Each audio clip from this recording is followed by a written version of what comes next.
Hello everybody, तुम्हारे sir पे कुछ है, अभी देखो। अरे इट्स योर एग्जाम, इतना स्ट्रेस क्यों ले रहे हो कि हंस भी नहीं पा रहे हो यार। एग्जाम जितना पास आ रहा हो ना उतना ज़्यादा तुम्हें हंसना पड़ेगा। मतलब you have to compensate the level of heat and anxiety generating in your body by your laughter and smile.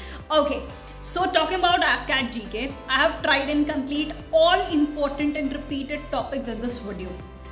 ये वीडियो के बाद जो भी सोर्सेस मैंने बताए हैं और जो भी टॉपिक्स इसमें बताए हैं, इसको पढ़ने के बाद you should be able to attempt 18 questions in your AFCAT exam straight. ये टॉपिक्स है ग्रासलैंड्स, साइंस के लॉस, जैसे पिछली बार फिजिक्स से ग्रेविटेशन पूछ लिया था, Newton's first law of motion पूछ लिया था। उसी तरीके से ज्योग्राफी में अगर हम देखें तो माउंटेन रेंजेस, उसकी पीक्स पूछी जाती है, डिजर्ट्स पूछे जाते हैं, साइक्लोन के अलग अलग नाम अलग अलग देशों में पूछे जाते हैं। बुक्स एंड ऑथर्स, इसकी बहुत बड़ी कैटेगरी है। हिस्टोरिकल बुक्स जैसे कि एंशिएंट टाइम की बुक्स, मिडाइवल टाइप की बुक्स और मॉडर्न टाइम की बुक्स, मॉडर्न हिस्ट्री से रिलेटेड बुक्स। इसके अलावा करंट अफेयर्स वाली बुक्स भी आती है और जो एवरग्रीन बुक्स होती है जैसे कि डॉक्टर APJ अब्दुल कलाम ने बुक लिख दी। Tell me the comment section कि उन्होंने कौन सी बुक लिखी है, because it is very important.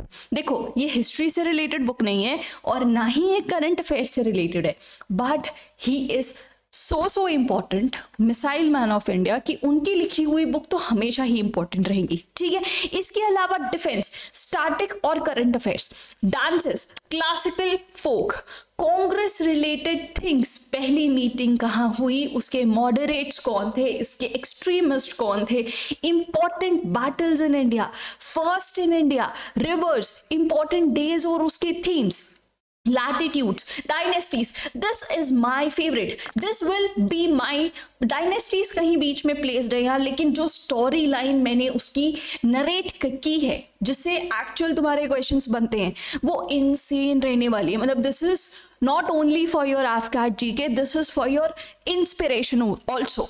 तो अगर तुम्हें कुछ देखने का मन ना हो ना, डायनेस्टीज वाला चैप्टर इस वीडियो से जरूर देखना।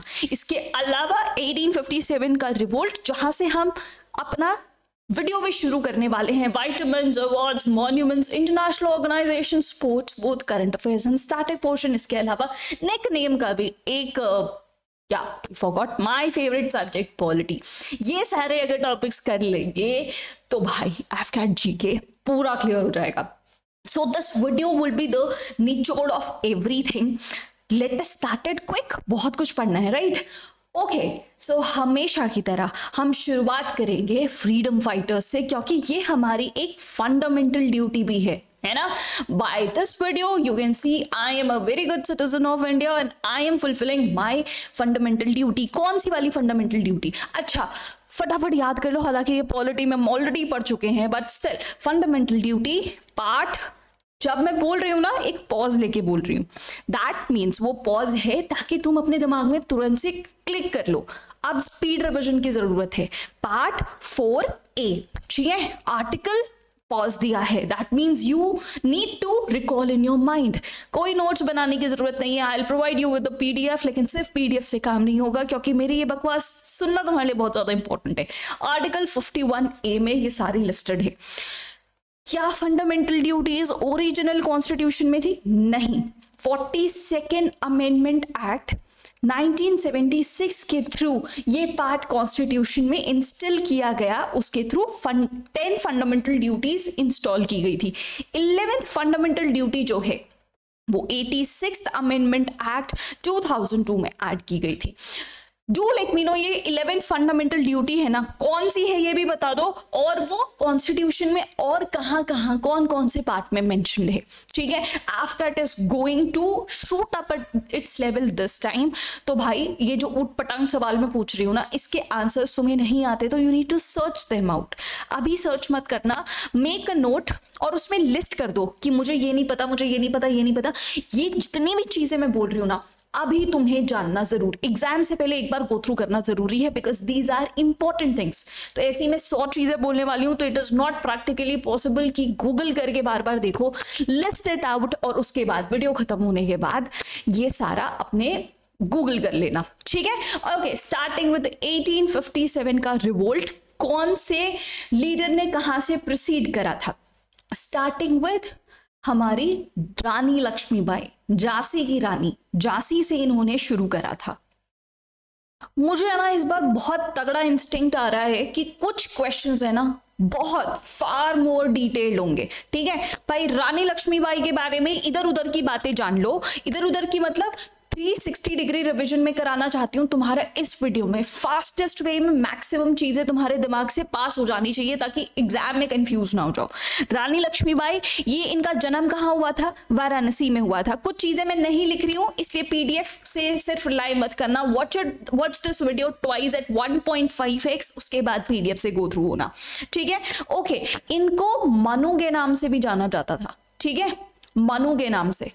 अब कंफ्यूजन नहीं होना चाहिए मॉडर्न मनु के नाम से, है ना।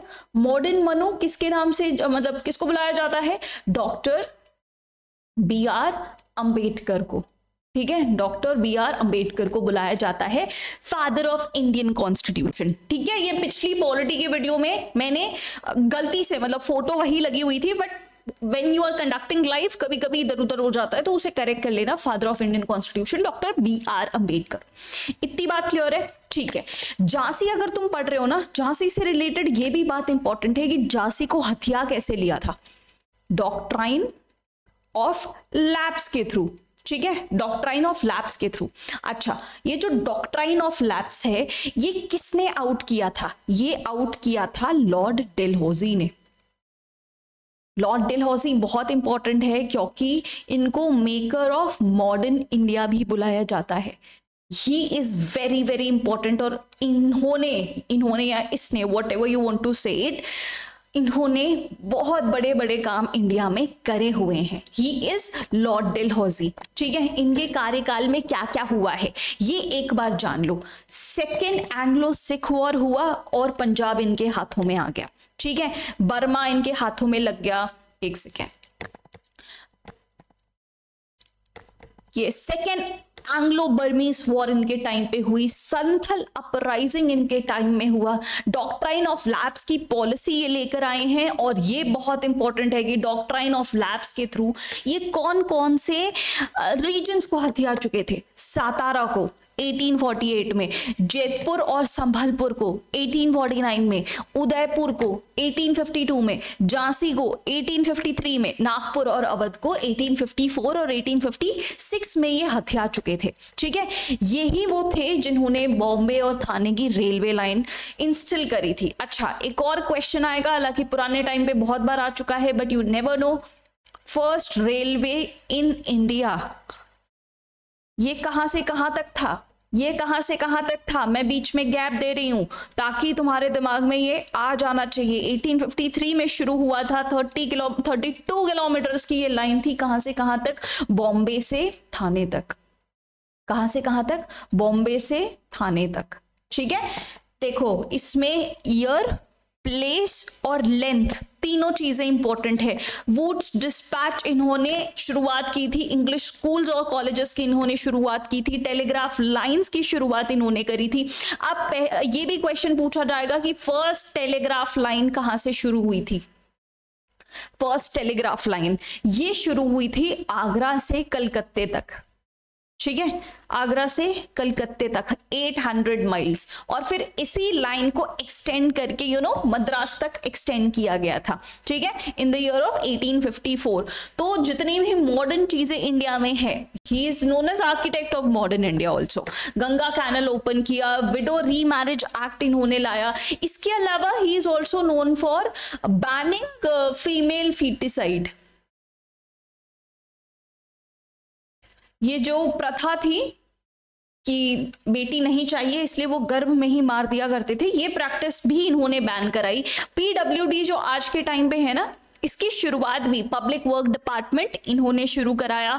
टाइटल्स और पेंशन्स को बंद कराया। जो IIT रुड़की है ये इन्होंने शुरू किया था, है ना, समझ आया। इसके अलावा हम भाई फौजी एस्पायरेंट्स हैं, हमें ये भी बात पता होनी चाहिए कि ये गोरखा रेजिमेंट और पंजाब रेजिमेंट जो है ना, ये इन्हीं के टाइम पे शुरू हुई थी, इंडियन आर्मी के अंदर इंस्टॉल की गई थी। ठीक है, इतनी बात याद रहेगी। गुड, इतना लॉर्ड डलहौजी के बारे में जानना इंपॉर्टेंट है। ये बात जानना कि लॉर्ड डलहौजी के बाद लॉर्ड कैनिंग को बुलाया गया था, और लॉर्ड कैनिंग के टाइम पे ही ये जो हम पढ़ रहे हैं रिवोल्ट ऑफ 1857 हो गया। और सबको लगा था कि कैनिंग भाई साहब को रिस्पॉन्सिबल माना जाएगा इस चीज के लिए, बट नहीं, डलहौजी को रिस्पॉन्सिबल माना गया कि इनके जितने भी काम हैं इनकी वजह से रिवोल्ट को थोड़ा सा फायर अप मिला है। ठीक है, कैनिंग तो नए आए हैं, उनकी वजह से थोड़ा ना कुछ हुआ होगा, डलहौजी की वजह से हुआ था। तो भाई इन्होंने इतना काम करने के बावजूद इनको वो क्रेडिट नहीं मिला। ठीक है, इसके बाद इस रिवोल्ट के बाद ही ईस्ट इंडिया कंपनी खत्म होती है इंडिया के अंदर, और क्राउन रूल शुरू हो जाता है। ठीक है, इंडिया के अंदर क्राउन रूल शुरू हो जाता है।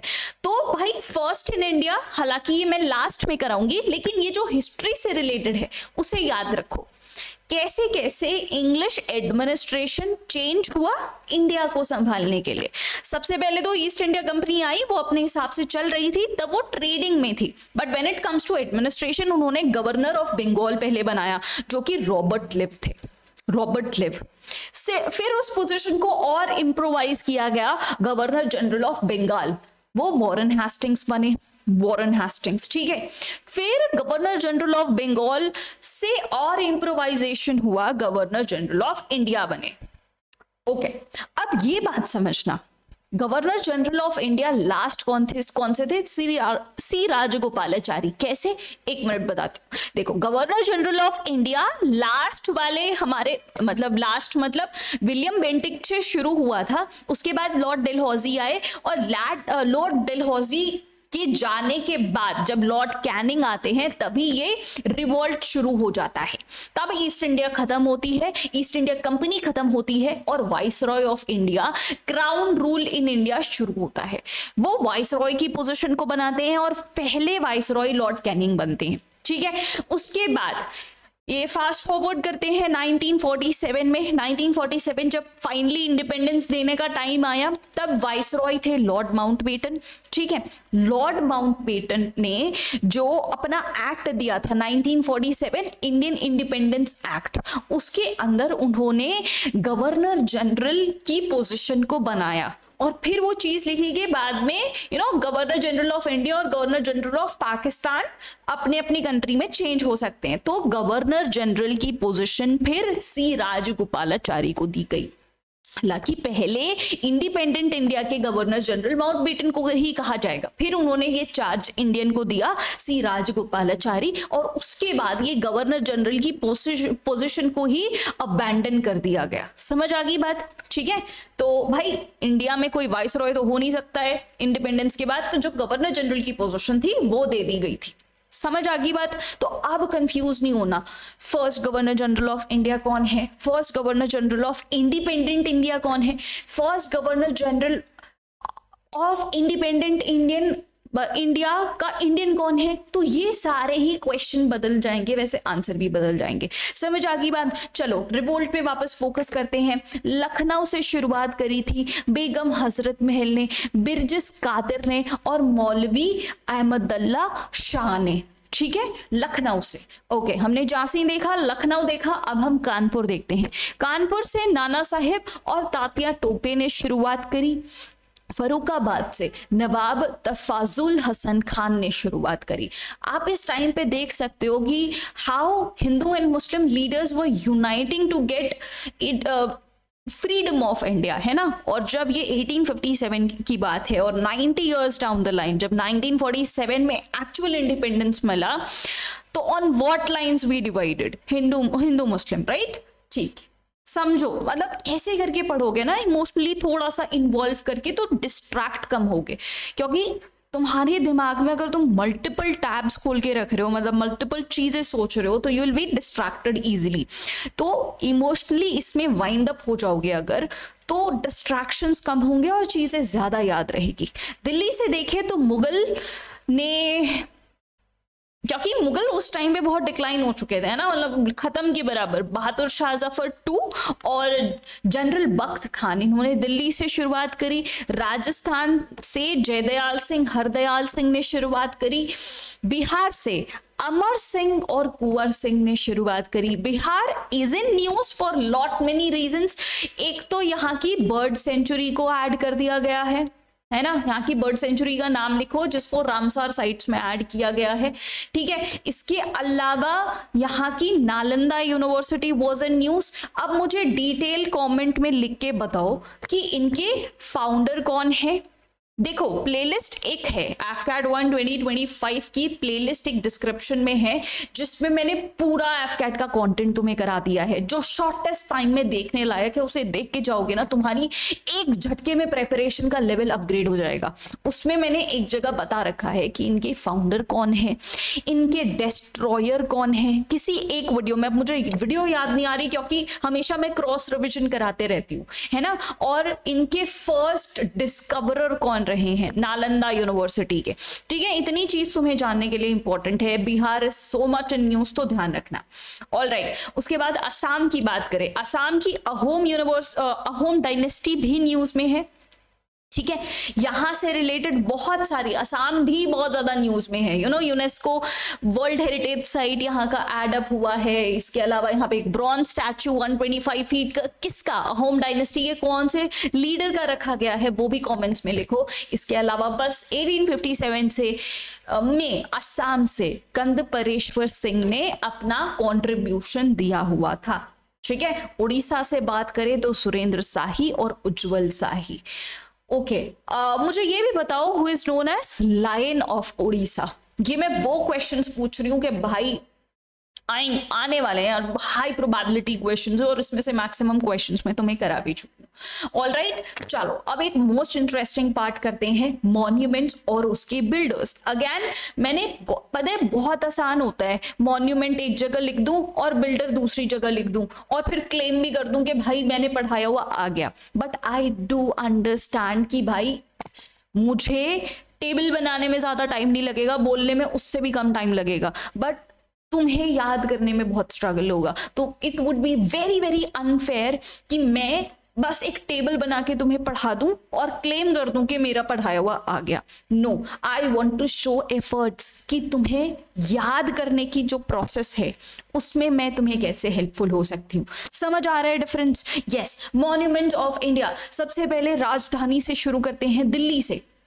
Delhi is not are capital, new Delhi is are capital. समझ आ रही है बात? इस बात का थोड़ा सा ध्यान रखना।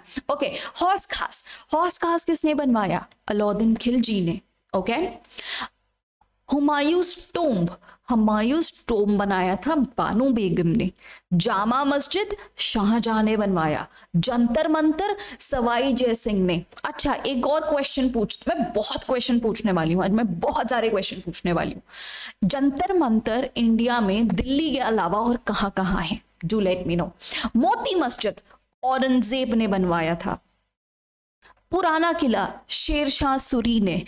कुतुब मीनार कुतुबुद्दीन ऐबक। हालांकि कुतुब मीनार का श्रेय बहुत लोगों को जाता है, शुरुआत कुतुबुद्दीन ऐबक ने किया था, खत्म उनके बेटे इल्तुतमिश ने कराया। फिर उसके आगे जो अलाई दरवाजा है वो अलाउद्दीन खिलजी ने लगाया। तो मल्टीपल क्लेम्स हैं, ठीक है। रेड फोर्ट शाहजहां ने बनवाया। राष्ट्रपति भवन एडविन ल्यूटिन्स ने बनाया, एडविन ल्यूटिन्स ने बनाया। अच्छा, राष्ट्रपति भवन का पहले नाम था वाइसरॉय हाउस। ऑफ कोर्स पहले प्रेसिडेंट की जगह वाइसरॉय हुआ करते थे, but after independence Rashtrapati Bhavan नाम नहीं रखा गया था, गवर्नमेंट हाउस नाम रखा गया था। इन केस क्वेश्चन आता है तो तुम्हारा गलत नहीं होना चाहिए, ठीक है। ऑलराइट, देन उत्तर प्रदेश में आते हैं। उत्तर प्रदेश के आगरा में आगरा फोर्ट मिल जाएगा तुम्हें, अकबर का बनाया हुआ। Fatehpur Sikri by Akbar. Jama Masjid by Shahjahan. Moti Masjid by Shahjahan. Taj Mahal by Shahjahan. बुलंद दरवाजा फतेहपुर सिकरी का वो अकबर ने बनवाया है। इसमें से बहुत सारे गेट्स एक विक्ट्री की निशानी भी होती है ना, आगरा, ठीक है। बिहार की बात करें तो महाबोधि टेम्पल मिल जाएगा जो कि अशोका ने बनवाया है, ठीक है। ओके, राजस्थान आ जाओ। राजस्थान में सबसे फर्स्ट मॉस्क इन इंडिया, ये फर्स्ट मॉस्क इन इंडिया भी बोला जाता है, फर्स्ट मॉस्क अजमेर में मिल जाएगा जो कुतुबुद्दीन ऐबक ने बनवाया। एक्चुअली कुतुबुद्दीन ऐबक से ही स्लेव डायनेस्टी शुरू हुई थी ना, स्लेव डायनेस्टी शुरू हुई थी और यहीं से मुस्लिम रूल इन इंडिया भी शुरू हुआ था, है ना। ओके, हवा महल महाराजा प्रताप सिंह ने बनाया। जंतर मंतर एक आंसर मिल गया तुम्हें, दिल्ली के अलावा तुम्हें जयपुर में भी मिल जाएगा जो सवाई जय सिंह 2 ने बनवाया है। विजय स्तंभ चित्तौड़गढ़ का महाराणा कुंभा ने बनवाया है। ठीक है, क्लियर है ये बात? ठीक है। इसके अलावा गुजरात में तुम्हें रानी की वाव मिल जाएगा जो कि चालुक्य डायनेस्टी के रूलर ने बनवाया था। मैंने 3 बार प्लान करा रानी की वाव जाने का, but it never happened. I really want to visit this place क्योंकि आई लव आर्किटेक्चरल प्लेसेस यार। मध्य प्रदेश की बात करें तो यहाँ पे सांची स्तूपा मिल जाएगा और खजुराहो का मंदिर मिल जाएगा जो कि चंदेला डायनेस्टी का प्रतीक है। ओके, उसके बाद महाराष्ट्र में आ जाओ। महाराष्ट्र के औरंगाबाद में अजंता इलोरा की केव्स मिल जाएगी जो कि गुप्ता रूलर्स की निशानी है। बीबी का मकबरा मिल जाएगा, औरंगजेब ने बनवाया है। एलिफेंटा केव्स मुंबई की राष्ट्रकूटा रूलर्स को रिप्रेजेंट होती है। ठीक है, क्लियर है ये बात? गुड। नेक्स्ट, जगन्नाथपुरी का टेम्पल किसने बनाया? ईस्टर्न गंगा डायनेस्टी के अनंत वर्मन ने बनवाया। ठीक है, ओके। तेलंगाना में हैदराबाद में जो 4 मीनार है वो मोहम्मद कुली कुतुब शाह ने बनवाया। कर्नाटका के हम्पी के जो रूइंस हैं वो हरिहरा और बुक्का की निशानी है। तमिलनाडु का शोर टेम्पल नरसिम्हा वर्मन 2 ने बनाया जिनको राज सिम्हा भी कहा जाता है। पल्लव डायनेस्टी के ये रूलर रह चुके। Okay, then comes to important latitudes and longitudes. हालांकि ये ज्योग्राफी में करा चुकी हूं बट वंस अगेन एनिमेशन है तो बनता है ना। ओके, बट अब मैं ये 2 बार ऑलरेडी करा चुकी हूं इसलिए तुम्हें एक रिकॉल फास्ट एक्टिविटी होनी चाहिए। ठीक है, ट्रॉपिक ऑफ कैंसर की अगर मैं बात करूं 23.5 डिग्री नॉर्थ की ये है। कौन कौन से कंट्रीज पास होते हैं? Mexico, Bahamas, western Sahara, Mauritania, Mali, Algeria, Niger, Libya, Egypt, Saudi Arabia, UAE, Oman, India, Bangladesh, Myanmar, China और ताइवान से होते हुए ये पास होती है। इंडिया से ट्रॉपिक ऑफ कैंसर जाती है 23.5 डिग्री नॉर्थ। कितने स्टेट से पास होती है? 8 स्टेट से पास होती है। गुजरात, राजस्थान के निचले हिस्से से टच करते हुए मध्य प्रदेश, छत्तीसगढ़, झारखंड, वेस्ट बंगाल, त्रिपुरा और मिजोरम से होते हुए जाती है। माइंड यू, अब धीरे धीरे जैसे AFCAT में पहले 1 लाइनर्स आते थे, अब पिछले पेपर में देखा गया कि 2-3 स्टेटमेंट टाइप ऑफ क्वेश्चन जो यूपीएससी का फोटे है वो आने लग गया है। तो बी रेडी कि अब तुम्हें बहुत अच्छे लेवल के क्वेश्चंस AFCAT में भी देखने को मिले। Be ready now. ठीक है, ओके। इंडियन स्टैंडर्ड टाइम की बात करें तो वो कौन कौन से स्टेट से पास होती है? उत्तर प्रदेश के मिर्जापुर से होते हुए मध्य प्रदेश, छत्तीसगढ़, ओडिशा, आंध्र प्रदेश से होते हुए जाती है। ठीक है, और ये दोनों इंटरसेक्ट कहाँ करती है? छत्तीसगढ़ के गुरु घासी दास नेशनल पार्क में। क्लियर हो गई ये बात? देन कम्स इक्वेटर जो कि पूरे अर्थ को नॉर्थ और साउथ हेमिस्फीयर में डिवाइड करती है 0 डिग्रीज, कोई भी नॉर्थ और साउथ नहीं। ओके, कौन कौन से कंट्रीज से पास होती है? Colombia, यूकेडोर, Brazil. इन सब की लोकेशन देखते हुए जाना, दिमाग में एब्जॉर्ब करते हुए जाना। I know you are very worried, I know you are very stressed out, और इतना स्ट्रेस है कि दिमाग में और कुछ एंटर नहीं हो पा रहा। Pause this video for a while, meditate, empty your mind. उससे जो तुम फील कर रहे हो that is absolutely normal. Firstly, accept it, but secondly, it is of no use. It is of no use. What is of use is this video, of course. Next, Sao Tome and Principe, Gabon, Republic of Congo, Democratic Republic of Congo, Uganda, Kenya, Somalia, Maldives, Indonesia और Kiribati island से होके ये equator पास होती है। All right, next इसके नीचे अगर तुम आओगे तो 23.5 डिग्री साउथ पे ट्रॉपिक ऑफ कैप्रिकॉर्न दिखेगी और ये Chile, Argentina, Paraguay, Brazil, Namibia, South Africa, Botswana, Mozambique, Madagascar और ऑस्ट्रेलिया से होते हुए पास होती है। क्लियर? ये तीनों बहुत ज्यादा इंपॉर्टेंट है, समझ आई बात? ठीक है, ओके। नाउ हमारा इंपॉर्टेंट लॉन्गिट्यूड, जिसे हम GMT भी कहते हैं, इसे प्राइम मेरिडियन भी कहते हैं, जहां से हमारा ग्लोबल टाइम डिसाइड होता है। यूके के ग्रीनविच से पास होते हुए ये फ्रांस, स्पेन, अल्जीरिया, माली, बुर्किना फासो, घाना, टोगो से होते हुए अंटार्कटिका में पास होती है। उसका अर्थ का बिल्कुल ऑपोजिट साइड देखो तो ये 180 डिग्रीज पे इंटरनेशनल डेट लाइन तुम्हें मिल जाती है। This complete portion is covered in geography की वीडियो, उसमें जाके देखना, हमने ज्योग्राफी बहुत सुंदर तरीके से पढ़ा है। ऑल राइट, अब थोड़ा सा वर्ल्ड मैप अगर हम स्क्रॉल कर ले, ग्रासलैंड्स, भाई इसमें भी बहुत आसान था, 5-7 ग्रासलैंड्स हैं, उसको तुम्हें टेबल बना के करा दूं, बहुत आसान था। इसमें सच में बहुत मेहनत लगती है, but what I want is कि मेरा कंट्रीब्यूशन टुवर्ड्स तुम्हें याद रखने में कैसे आसानी हो, है ना। शुरुआत करते हैं। नॉर्थ अमेरिका का प्रेरीज, साउथ अमेरिका का पंपास, अफ्रीका का सवाना, वेल्स, यूरोप का स्टेपीज जो कि एशिया में भी आता है, ठीक है, ऑस्ट्रेलिया का डाउन्स, और ये मिला के तुम्हारे मेजर ग्रासलैंड्स बनाते हैं। इससे रिलेटेड कॉन्टिनेंट्स इंपॉर्टेंट है। ऑल राइट, ग्रासलैंड्स के बाद इंपॉर्टेंट डेजर्ट्स आते हैं। डेजर्ट्स की बात करें, again coming back to the North America, Sonoran, Mojave, Chihuahuan desert यहां मिल जाएगा। साउथ अमेरिका की बात करें, आर्टिकामा, पेंटागोनियन डेजर्ट मिलेगा। अफ्रीका का Namib, Kalahari desert, Sahara desert जो कि वर्ल्ड का सबसे बड़ा डेजर्ट भी है, ये भी मिल जाएगा यहाँ पे। एशिया का गोबी डेजर्ट और हमारे देश का थार डेजर्ट। ऑस्ट्रेलिया का great Sandy, Gibson, great Victoria और सिम्पसन डेजर्ट मिला के इतने डेजर्ट्स हमारे अलग अलग कॉन्टिनेंट्स में लोकेटेड है। क्लियर? समझ आ रही है बात? देखो, अब ये यूपीएससी के क्वेश्चन हो गए। If you are preparing for CDS, CAPF and other exams also, तो आंसर मी दिस क्वेश्चन कि सारे डेजर्ट्स, 2 क्वेश्चन आते हैं डेजर्ट से यूपीएससी लेवल के। एक तो ये फर्स्ट क्वेश्चन क्या हो जाएगा कि डेजर्ट्स वेस्टर्न कोस्ट पे क्यों है, what is the reason behind it. और दूसरा क्वेश्चन अगर मैं तुम्हें बोलूं तो ये ट्रॉपिक ऑफ कैंसर और ट्रॉपिक ऑफ कैप्रिकॉर्न पे क्यों है, इन लैटिट्यूड्स पे क्यों है।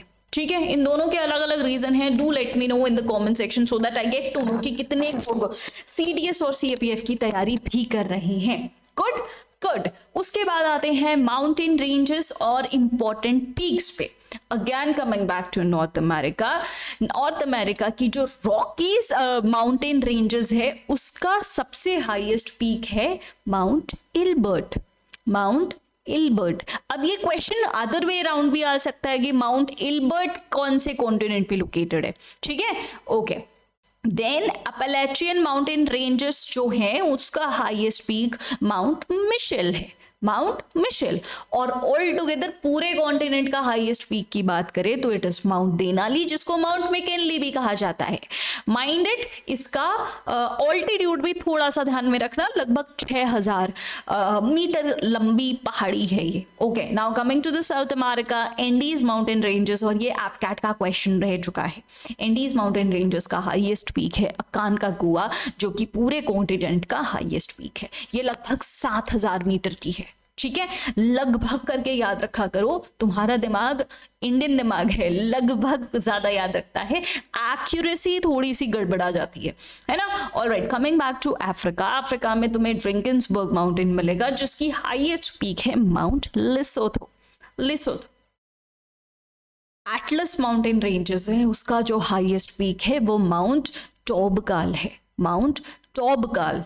ओके, नाउ जो पूरे कॉन्टिनेंट का हाईएस्ट पीक है, ये आई गेस पूरा ये लास्ट वाले ही एफकैट पे पूछा गया था, माउंट किलिमंजारो, लगभग 6000 मीटर का।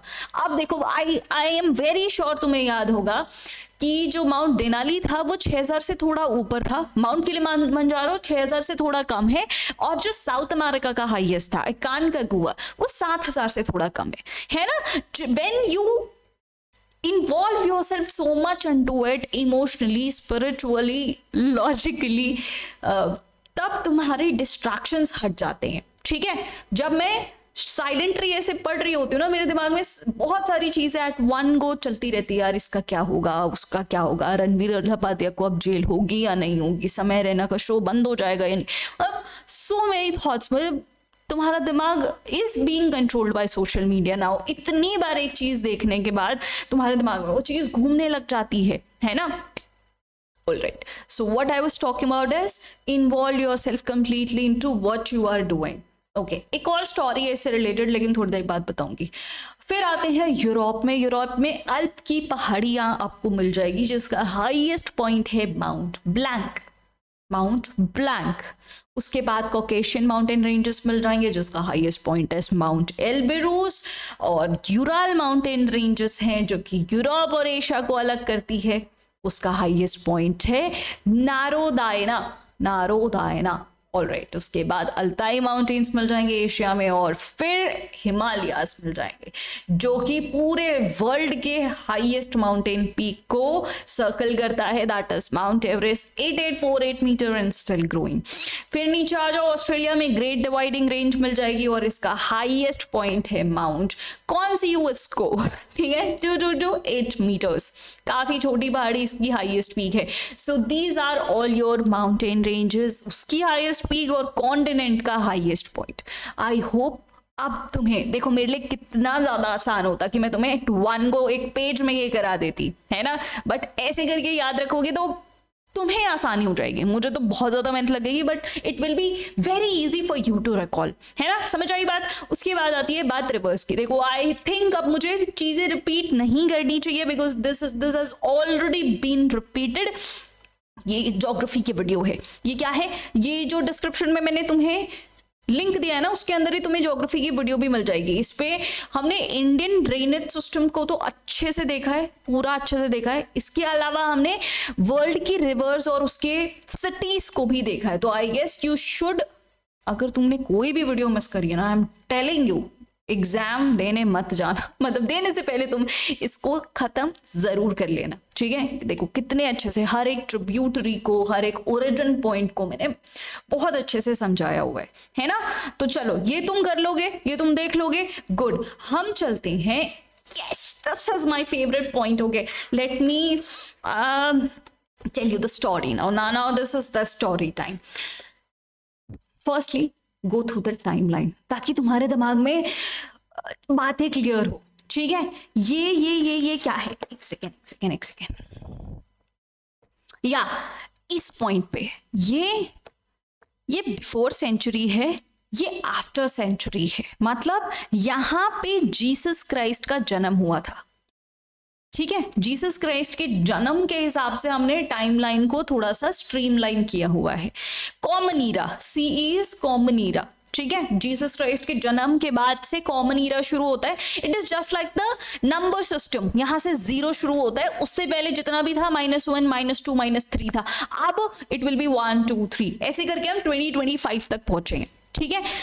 तो तुम सोचो यार, हमारा जो इंडियन सब कॉन्टिनेंट है, हमारा जो कल्चर है, वो कितने साल पुराना है। मतलब क्रिश्चियनिटी एज अ रिलीजन अब आया, उससे पहले सेंचुरीज तक हमारा ऑलरेडी हिस्ट्री चल रहा है ना। हरियंका डायनेस्टी ये ना महाजनपद थे,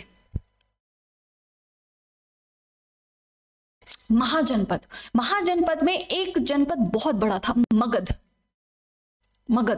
ठीक है। मगध हरियंका डायनेस्टी से ऐसे शुरू होता है। स्टोरी शुरू करूँ क्या directly? Before I tell you the story, एक और बात ये समझना कि मैंने तुम्हें टेबल दिया हुआ है, ठीक है। मतलब मैंने अपनी तरफ से मैक्सिमम मेहनत कर ली है कि तुम्हारे लिए चीजें आसान हो जाए। जैसे कौन सी डायनेस्टी है, कौन सा इसका फाउंडर है, क्या फेमस किंग है, उनका कैपिटल क्या रहा है, लास्ट किंग कौन रहा है, कौन से मॉन्यूमेंट इनके टाइम में बनाए गए और कौन से फॉरेन ट्रैवलर्स रह चुके हैं। यस, ये एट वन टाइम देखेंगे तो तुम्हारे लिए काफी आसान होने वाला है। तो it is there, now come one by one from Haryanka dynasty. देखो हरियंका डायनेस्टी जीसस क्राइस्ट के जन्म के लगभग 550 साल पहले की बात है। हरियंका डायनेस्टी बिंबिसार ने शुरू करी। He was just 15 years old। ठीक है, यहाँ पे तुम वीडियो को 1.5x पे कर देना, ठीक है, अगर नहीं किया है, बट अगर ये स्टोरी जानोगे तो याद आराम से रह जाएगा। ठीक है, ये जस्ट 15 साल के थे और इन्होंने भी ऐसी शुरुआत करी थी मैट्रिमोनियल अलायंसेस की। ये क्या होता है, शादी के थ्रू जो अपना अगर दो देश झगड़ रहे हैं उसमें से आपस में मैट्रिमोनियल अलायंस हो जाए, शादी हो जाए, उसकी किंग और राजकुमार और राजकुमारी की शादी हो जाती है, तो वो आपस में फ्रेंड्स हो जाते हैं, है ना। तो इस तरीके से मैट्रिमोनियल अलायंसेस ये करते हैं, अपना एरिया बड़ा करते हैं। बिंबिसारा के बाद जो इनके किंग होते हैं अजात शत्रु होते हैं। ठीक है, अजात शत्रु के बाद उदयन आते हैं। उदयन के मतलब इनके बेटे and finally it comes to Nag Dashak. मतलब you will be shock to know, इनके साथ हमेशा पता है क्या हुआ है, इनके बेटे ने अपने फादर को मार दिया है। यस, इनके बेटे ने इनके फादर को मार दिया है एंड दिस थिंग कंटिन्यूड। अजात शत्रु के बारे में एक चीज यहाँ पे इंपॉर्टेंट है, ये याद रखना, इनके टाइम पे फर्स्ट बुद्धिस्ट काउंसिल हुई थी। First Buddhist council right after the death of Buddha, Gautam Buddha. कहाँ हुई थी फर्स्ट बुद्धिस्ट काउंसिल? राजगीर में हुई थी। ठीक है, बात समझ में आई। This is important when it comes to Haryanka dynasty. Nag Dashak इनके लास्ट किंग थे। अच्छा, नाग दशक की डेथ कैसे हुई? एक टर्म याद रखना, अमात्य। ये पूछा जा सकता है कि अमात्य कौन थे? अमात्य वॉज प्राइम मिनिस्टर। जो इस डायनेस्टी के प्राइम मिनिस्टर थे उन्होंने नाग दशक को मार दिया, क्योंकि हर डायनेस्टी की शुरुआत आप कॉमन चीज देखोगे, हर डायनेस्टी की शुरुआत बहुत ग्रैंड हुई है, ग्रेट हुई है, इंस्पायरिंग हुई है, मोटिवेशनल हुई है कि वो बहुत अच्छे मिलिट्री कमांडर रह चुके हैं, बहुत ज्यादा अच्छे एडमिनिस्ट्रेटिव रह चुके हैं। बट फिर उनके बेटे आते हैं ना, तब तक वो बहुत स्पॉइल अप हो जाते हैं, और स्पॉइल अप होने के बाद उनका कोई प्राइम मिनिस्टर या उन्हीं के एरिया में से कोई छोटा जो कस्बा होता है वो रिवोल्ट कर देता है और अपने आप को एस्टैब्लिश करता है as the new dynasty. Same अमात्य होते हैं कौन? शिशुगंगा।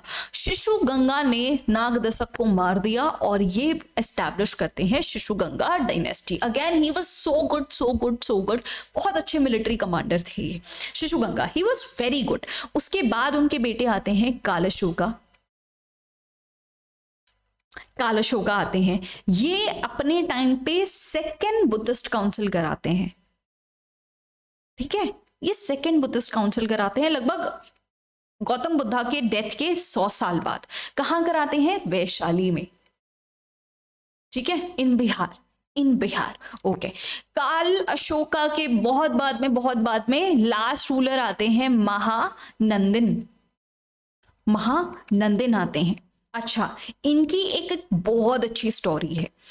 महानंदिन की जो क्वीन होती है, हालांकि ये इतनी पुरानी हिस्ट्री है कि इसके बहुत ज्यादा वेरिड स्टोरीज हैं, बहुत ज्यादा अलग अलग किस्म की स्टोरीज हैं, बट जो बहुत मानी जाती हैं उसमें से एक मैं बताती हूँ। महानंदिन की जो क्वीन होती है ना, उसको नाई से प्यार हो जाता है।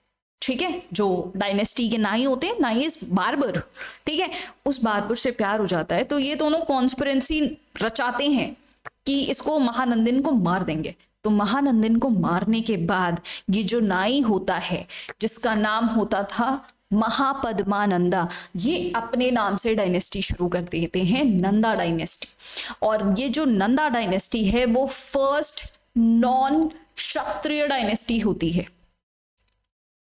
और ये क्वेश्चन डायरेक्टली एफकैट अपने पुराने सालों में पूछ चुका है कि which is the first non Kshatriya dynasty? He was the barber, है ना, Mahapadmananda. But as a dynasty के फाउंडर ये बहुत बढ़िया थे, बहुत। पाटलिपुत्र में इन्होंने अपना कैपिटल रखा।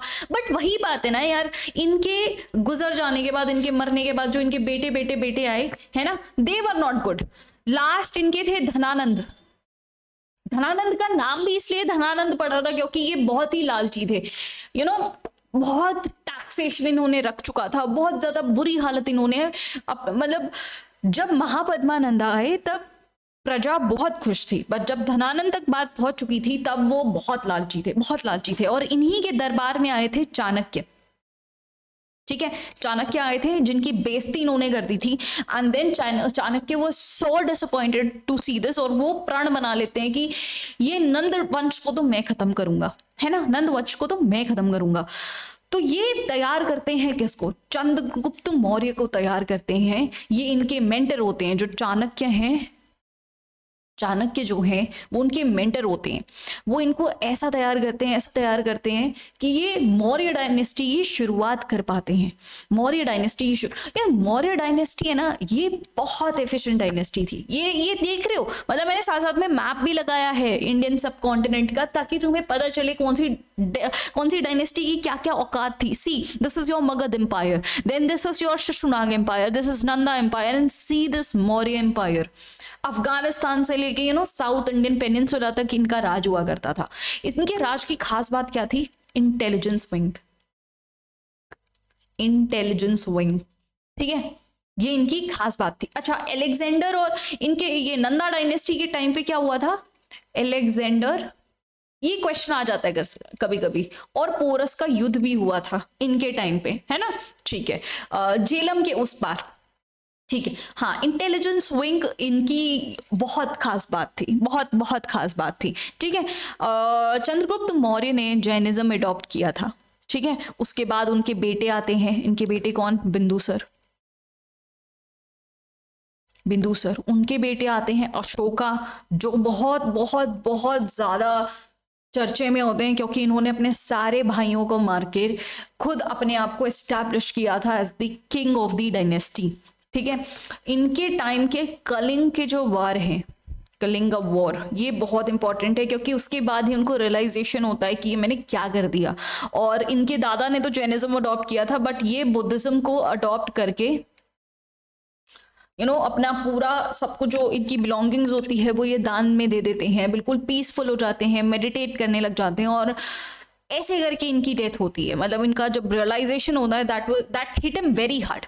फिर बहुत बाद में करे तो Brihadratha was the last king, और ऑब्वियसली इनको कैसे मारा होगा, बृहद्रथ को मारा था उन्हीं के सेनापति ने इनको मारा था। ही वॉज शुंग, ठीक है। अच्छा, when we are talking about Maurya empire, there are several things which you need to know।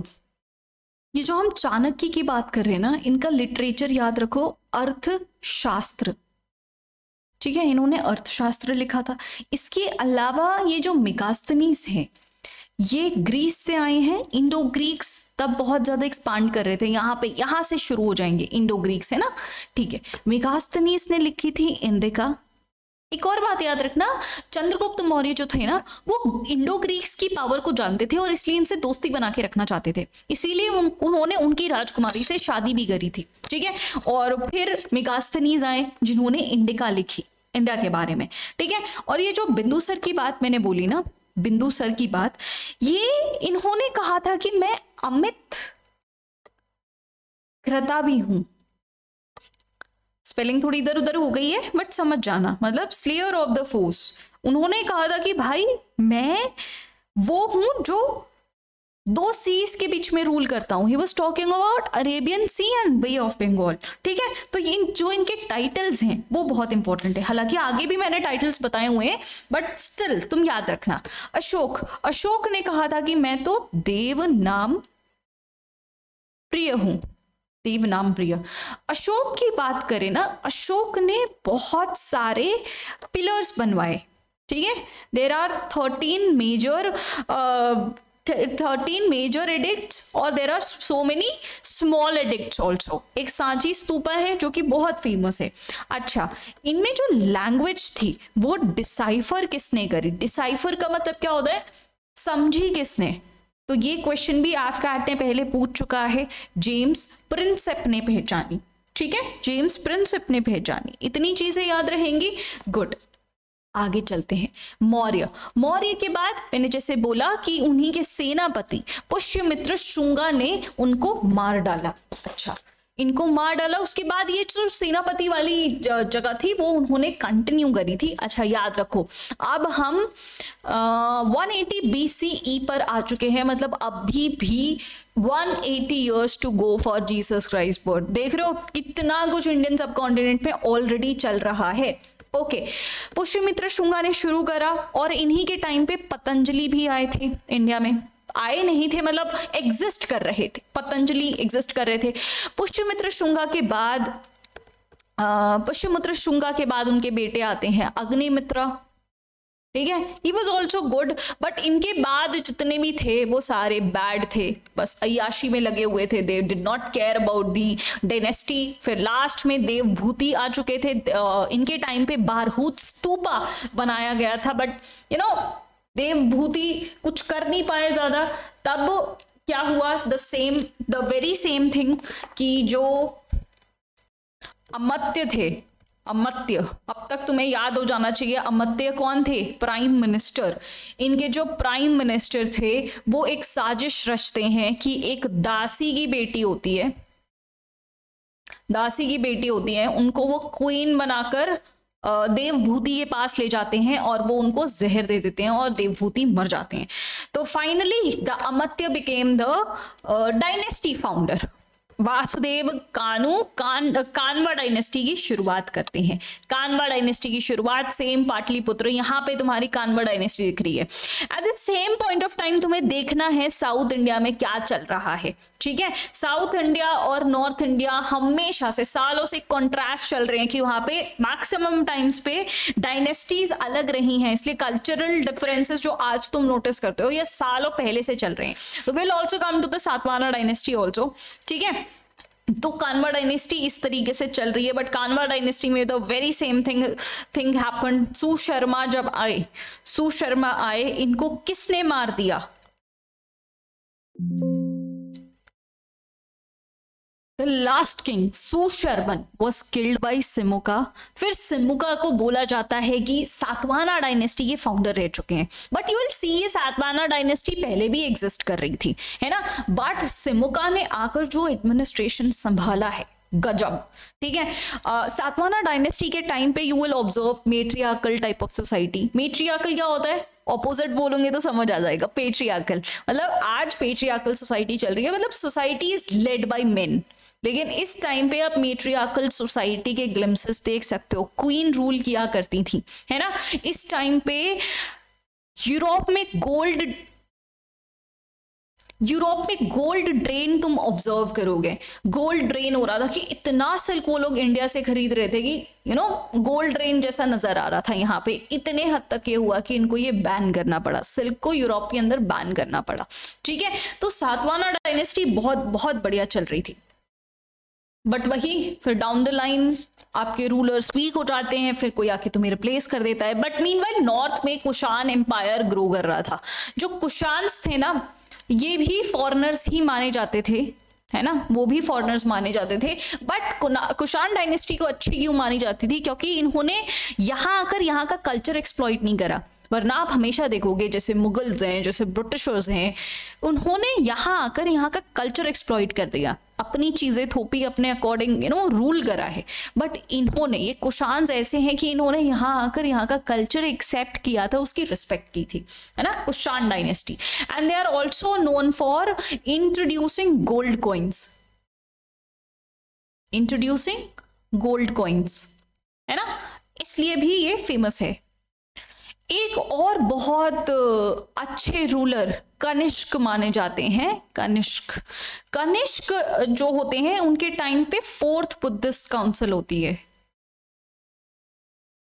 4th Buddhist council होती है कहां पर? ये हम एक साथ पढ़ लेंगे वरना तुम कंफ्यूज हो जाओगे, है ना। पेशावर स्तूपा की ये नींव रखते हैं। और उसके बाद अगर हम देखें तो यार this is the kind of map जो चेंजेस होते हैं। यहाँ पे देखो ये वकाटका डायनेस्टी, ये गुप्ता एम्पायर को जब तक ये इंडिया में था इसे गोल्डन ईरा बोला गया। गोल्डन ईरा क्योंकि इस टाइम पे है ना इंडिया का ऑल टुगेदर एक अलग लेवल ऑफ डेवलपमेंट चल रहा था, whether it been education, literature, health, science, everything, medical sciences.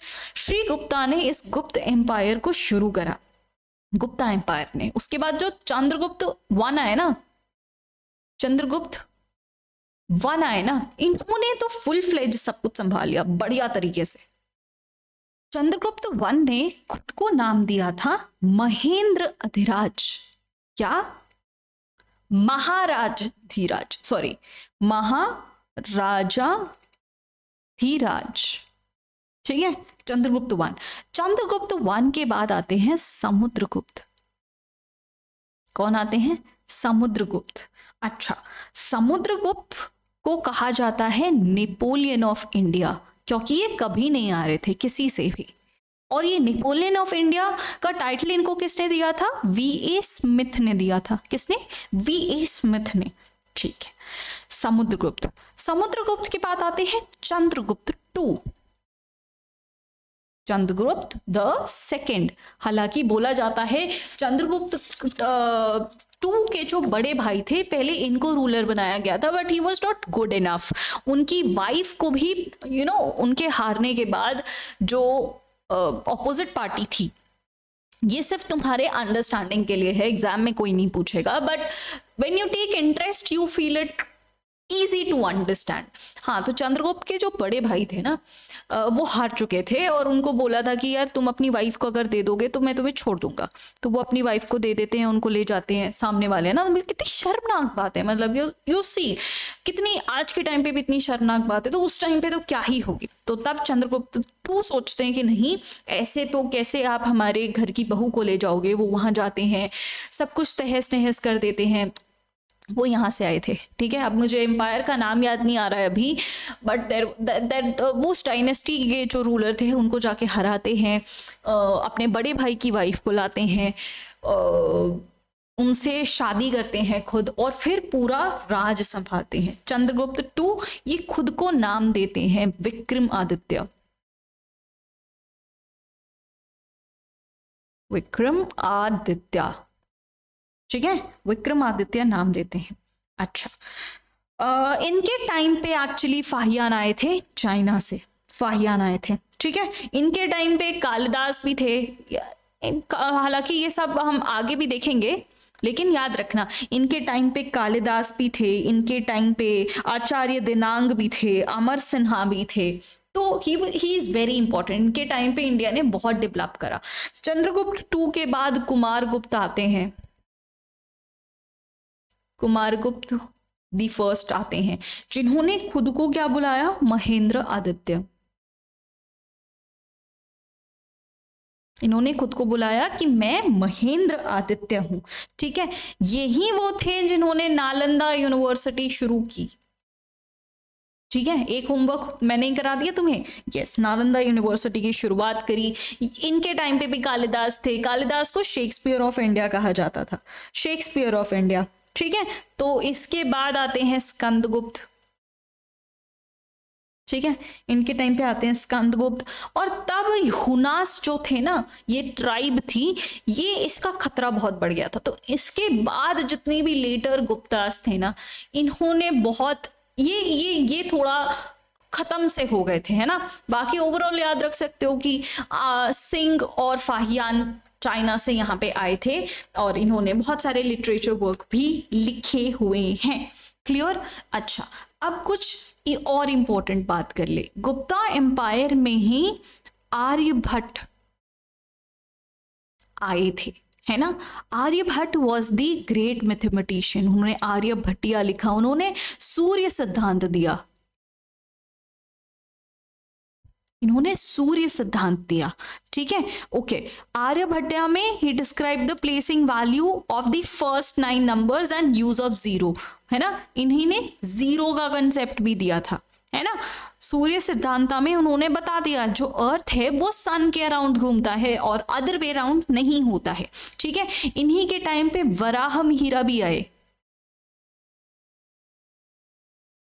इन्हीं के टाइम पे वराहमिहिर भी आए, जिन्होंने पंच सिद्धांतिका दिया। लिख दूं क्या या याद रखोगे? पंच सिद्धांतिका, इन्होंने पंच सिद्धांतिका और बृहत संहिता, बृहत संहिता लिखा है ना। He said moon moves around the earth, और जो अर्थ है वो सन के अराउंड घूमता है। इसके अलावा एक और महान साइंस एंड टेक्नोलॉजी का डेवलपमेंट हुआ था बाय ब्रह्मगुप्त। ब्रह्मगुप्त ने क्या किया? He was also great mathematician, जिन्होंने ब्रह्मस्फुटा सिद्धांता दिया, मतलब लॉ ऑफ ग्रेविटेशन इन्होंने बताया था। न्यूटन ने तो कॉपी पेस्ट कर दिया, समझ रहे हो? क्रेडिट किसे मिल रहा है और मिलना किसको चाहिए। बाकी पालकप्य, धन्वंतरी, इन्हीं के टाइम पे ये सब लोग आए थे। समझ आ गई बात? तो इसलिए कहा जाता है कि Gupta empire was the golden era of Indian history. ठीक है, गुप्ता के बाद पुष्यभूति डायनेस्टी आती है। Pushyabhuti dynasty was founded by Prabhakar Vardhan. ये कन्नौज में अपना कैपिटल एस्टैब्लिश करते हैं। लास्ट किंग इनके हर्ष रहते हैं। ठीक है, हर्ष रहते हैं। इसको एक्चुअली हर्ष डायनेस्टी के नाम से भी बुलाया जाता है। इनके टाइम पे जितने भी मॉन्यूमेंट्स, फॉरेन ट्रैवलर्स जो आए थे, बाना भट्टा जिन्होंने हर्ष चरिता लिखी, ह्यूनसांग और सांजांग, ये चाइना से आए थे। ये बहुत ज्यादा इंपॉर्टेंट है। पुष्यभूति डायनेस्टी। फिर नीचे देखो, नीचे क्या चल रहा है? नीचे चालुक्य डायनेस्टी चल रही है। एक्चुअली चाणक्य डायनेस्टी में ना तुम सेम टू सेम महाभारत वाला सीन देख सकते हो। क्यों? अगर जानने के लिए इंटरेस्टेड हो तो सुनना, otherwise you can skip this part. Pulakeshin one आए ना, पुलकेशिन वन के बाद कीर्तिवर्मन आए। कीर्तिवर्मन फर्स्ट आए। ठीक है, अब इनकी जब डेथ हुई ना तो पुलकेशिन वन, इन्होंने दादा के नाम पे इनका नाम रखा था। पुलकेशिन वन जो थे, पुलकेशिन द सेकेंड थे, वो बहुत छोटे बच्चे थे। ठीक है, he was not eligible enough to become a king. तो कीर्तिवर्मन के जो भाई थे मंगलेश, अब मुझे बताना महाभारत का कौन सा एंगल तुम्हें यहाँ पे दिख रहा है? मंगलेश ये गद्दी को संभालते हैं। ठीक है, और जब पुलकेशिन 2 तैयार हो जाते हैं, ये अपना क्लेम लाते हैं आकर, बट मंगलेश चाहते थे कि अब मेरा ही बेटा सुंदरवर्मन, कौन? सुंदरवर्मन राजा बने, है ना। बट तब पुलकेशिन 2 अपने अंकल मंगलेश के साथ युद्ध करते हैं और ये विजेता हो जाते हैं। तो पुलकेशिन 2 अपनी डायनेस्टी को आगे बढ़ाते हैं। इसके बाद वो विक्रमादित्य आते हैं। विक्रमादित्य के बाद कीर्तिवर्मन 2 आते हैं, और ऐसे करके ये डायनेस्टी खत्म होती है। ठीक है, बात समझ में आई? चालुक्य डायनेस्टी है, फिर राष्ट्रकूट डायनेस्टी है जो दंती दुर्गा ने शुरू करा था। इनके टाइम पे जो मॉन्यूमेंट्स बने, इलोरा कैलाशनाथ का मंदिर, एलिफेंटा केव्स इन मुंबई, ये बहुत इंपॉर्टेंट है। ठीक है, और फाइनली अब थोड़ा सा हमें स्पीड अप करके देखना होगा कि मोहम्मद बिन कासिम कब आए। अब देखो ये कौन सा टाइम आ गया है? जीसस क्राइस्ट के 700 साल बाद में मोहम्मद बिन कासिम ने इंडिया को इन्वेड करा। फिर जब 1000 AD, मतलब जीसस क्राइस्ट के 1000 साल बाद गजनी आता है, जिसने 17 टाइम्स इंडिया को लूटा, इंक्लूडिंग द सोमनाथ टेम्पल। और फिर मोहम्मद घोरी जब आता है, उसने मुस्लिम रूल इन इंडिया शुरू कर दिया। बीच में शाहनामा फिरदौसी ने लिखा था, उसके थ्रू हमें बहुत सारी बातें पता चलती हैं। ठीक है, फिर ट्रिपार्टिट स्ट्रगल के बारे में पूछा जा सकता है कि इस पे कौन कौन सी डायनेस्टीज इन्वॉल्व थी। तो ध्यान रखना, प्रतिहार्स थे जिनके इंपॉर्टेंट रूलर मिहिर भोज रह चुके हैं, जिन्होंने टाइटल ड्रॉप करा था आदिवराह का। पाला डायनेस्टी थी जिन्होंने गोपाला ने पाला डायनेस्टी शुरू करी थी। धर्मपाला ने नालंदा यूनिवर्सिटी को रिवाइवल की, मतलब स्कोप दिया गया, अब रिवाइव की जाए। इन्होंने विक्रमशिला यूनिवर्सिटी शुरू करी। और फिर राष्ट्रकूट डायनेस्टी तो आप जानते ही हो, वहाँ के कृष्ण 1 जो थे, रूलर थे, उन्होंने कैलाश टेम्पल बनवाया। अमोघ वर्ष 1 जो थे, उन्होंने प्रश्नोत्तर मल्लिका और कविराज मार्ग लिखा। कृष्ण 2 जो थे, उन्होंने रामेश्वरम का विक्ट्री पिलर और टेम्पल बनवाया। क्लियर है ये बात? ये 1000 ईयर्स बाद इंडिया कुछ ऐसा दिखता था। ये गजनवी एम्पायर दिख रहा है, ये आके अभी पूरा इंडिया बर्बाद करने वाला है। ठीक है, नीचे जो चोला एम्पायर है ना, ये लॉन्गेस्ट एग्जिस्टिंग एम्पायर रहा है, लॉन्गेस्ट एग्जिस्टिंग एम्पायर रहा है। क्लियर? ठीक है, गुड। अब देखो, जितने भी वन लाइनर्स आने वाले हैं उसके लिए मैंने एक टेबल बना दिया है तुम्हारे लिए यहाँ पे।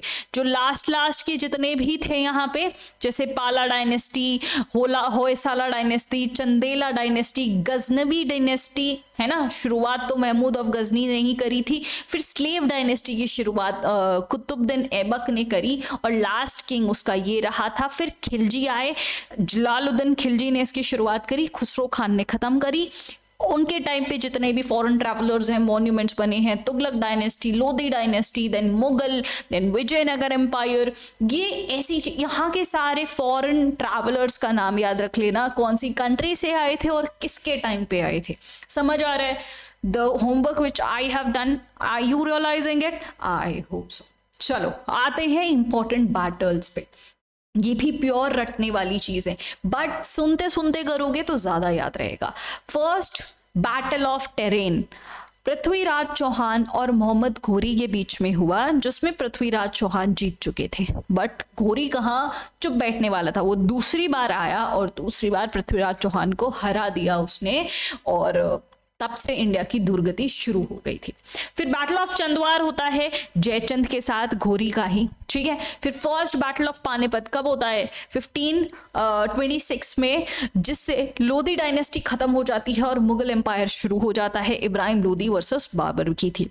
उसके बाद बाबर ने battle of Khanwa, battle of Chanderi, Chausa और चौसा तो हुमायूं ने खेला था। यस, हुमायूं ने चौसा और कन्नौज की लड़ाई जीती थी। Second battle of Panipat, first battle दादा ने लड़ी थी, सेकेंड बैटल पोते ने मतलब अकबर के टाइम पे ये हुई थी। बैरम खान ने रिप्रेजेंट करी थी, क्योंकि तब अकबर बहुत छोटे थे, है ना। हेमू वर्सेस बैरम खान, जिसमें ऑफ कोर्स बैरम खान जीत चुके थे। फिर बैटल ऑफ हल्दी घाटी हुई, जिसमें राणा प्रताप और Man Singh was representing Mughal empire, और मुगल एम्पायर यहाँ पे जीत चुका था।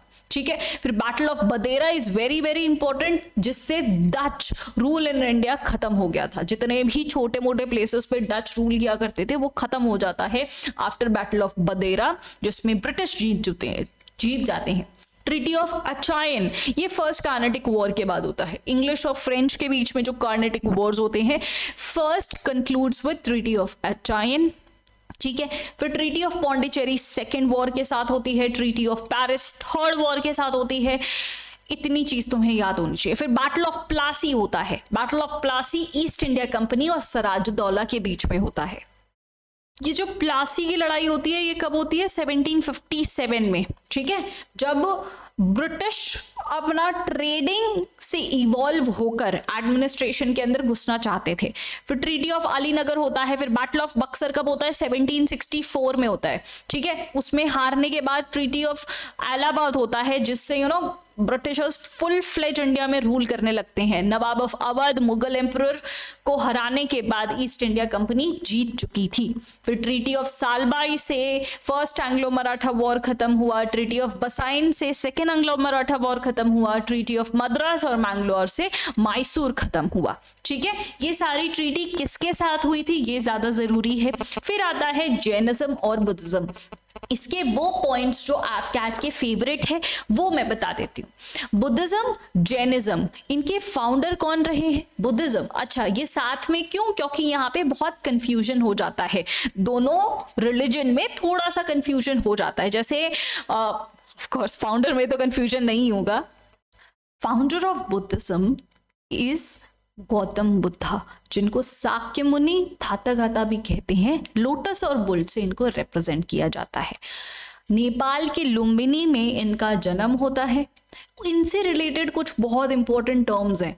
महाभिनिष्क्रमना, ये जब वो अपना घर छोड़ देते हैं और ट्रूथ को सीख करते हैं, उस इवेंट को महाभिनिष्क्रमणा कहा जाता है।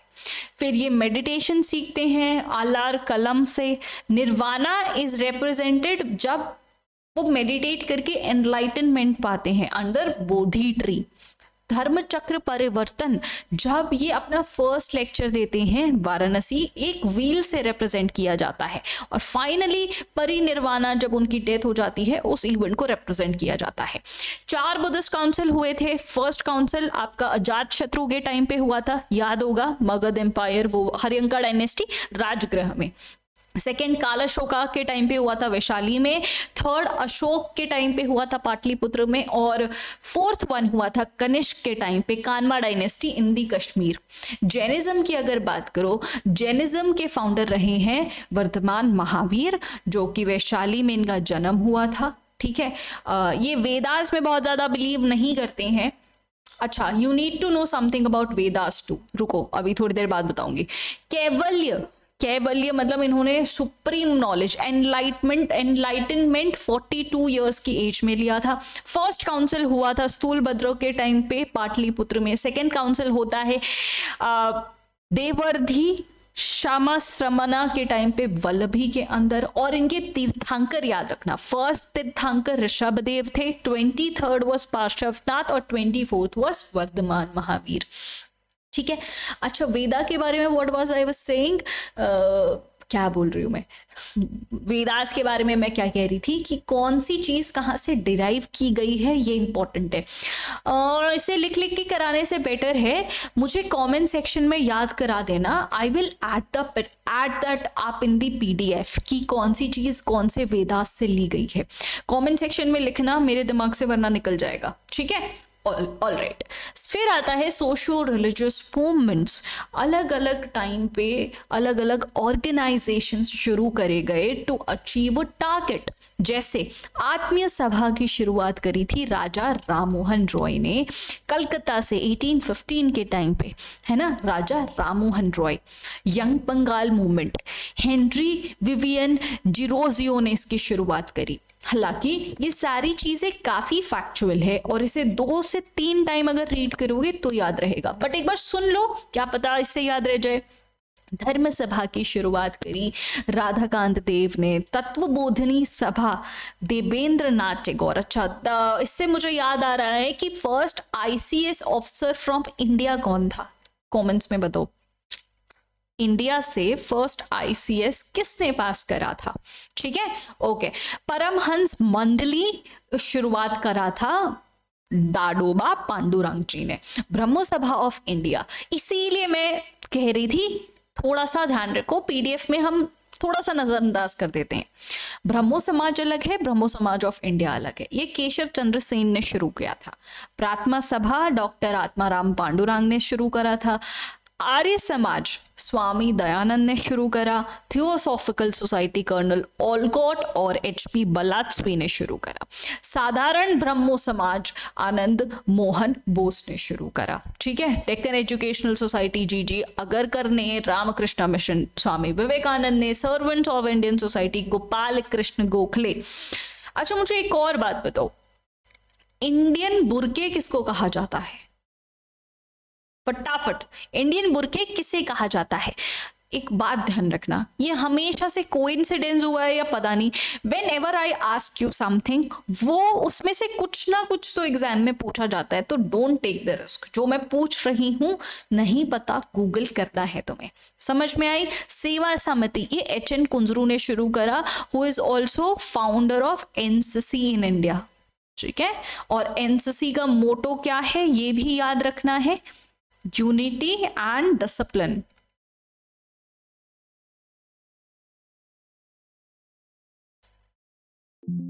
गुड।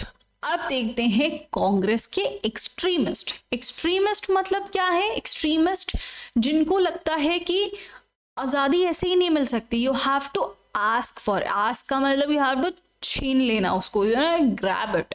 तो जब 1907 का जो कांग्रेस सेशन था, जिसे सूरत स्प्लिट भी कहा जाता है, उसके थ्रू एक्सट्रीमिस्ट और मॉडरेट्स अलग हो गए थे। तो कुछ जो एक्सट्रीमिस्ट थे उनके बारे में जानना जरूरी है।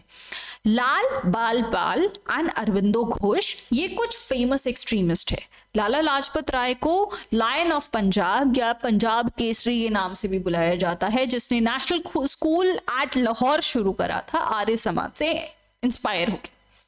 बाल गंगाधर तिलक को लोकमान्य तिलक भी कहा जाता है, और आई थिंक अब तुम्हें याद होगा he is also known as father of kho खो।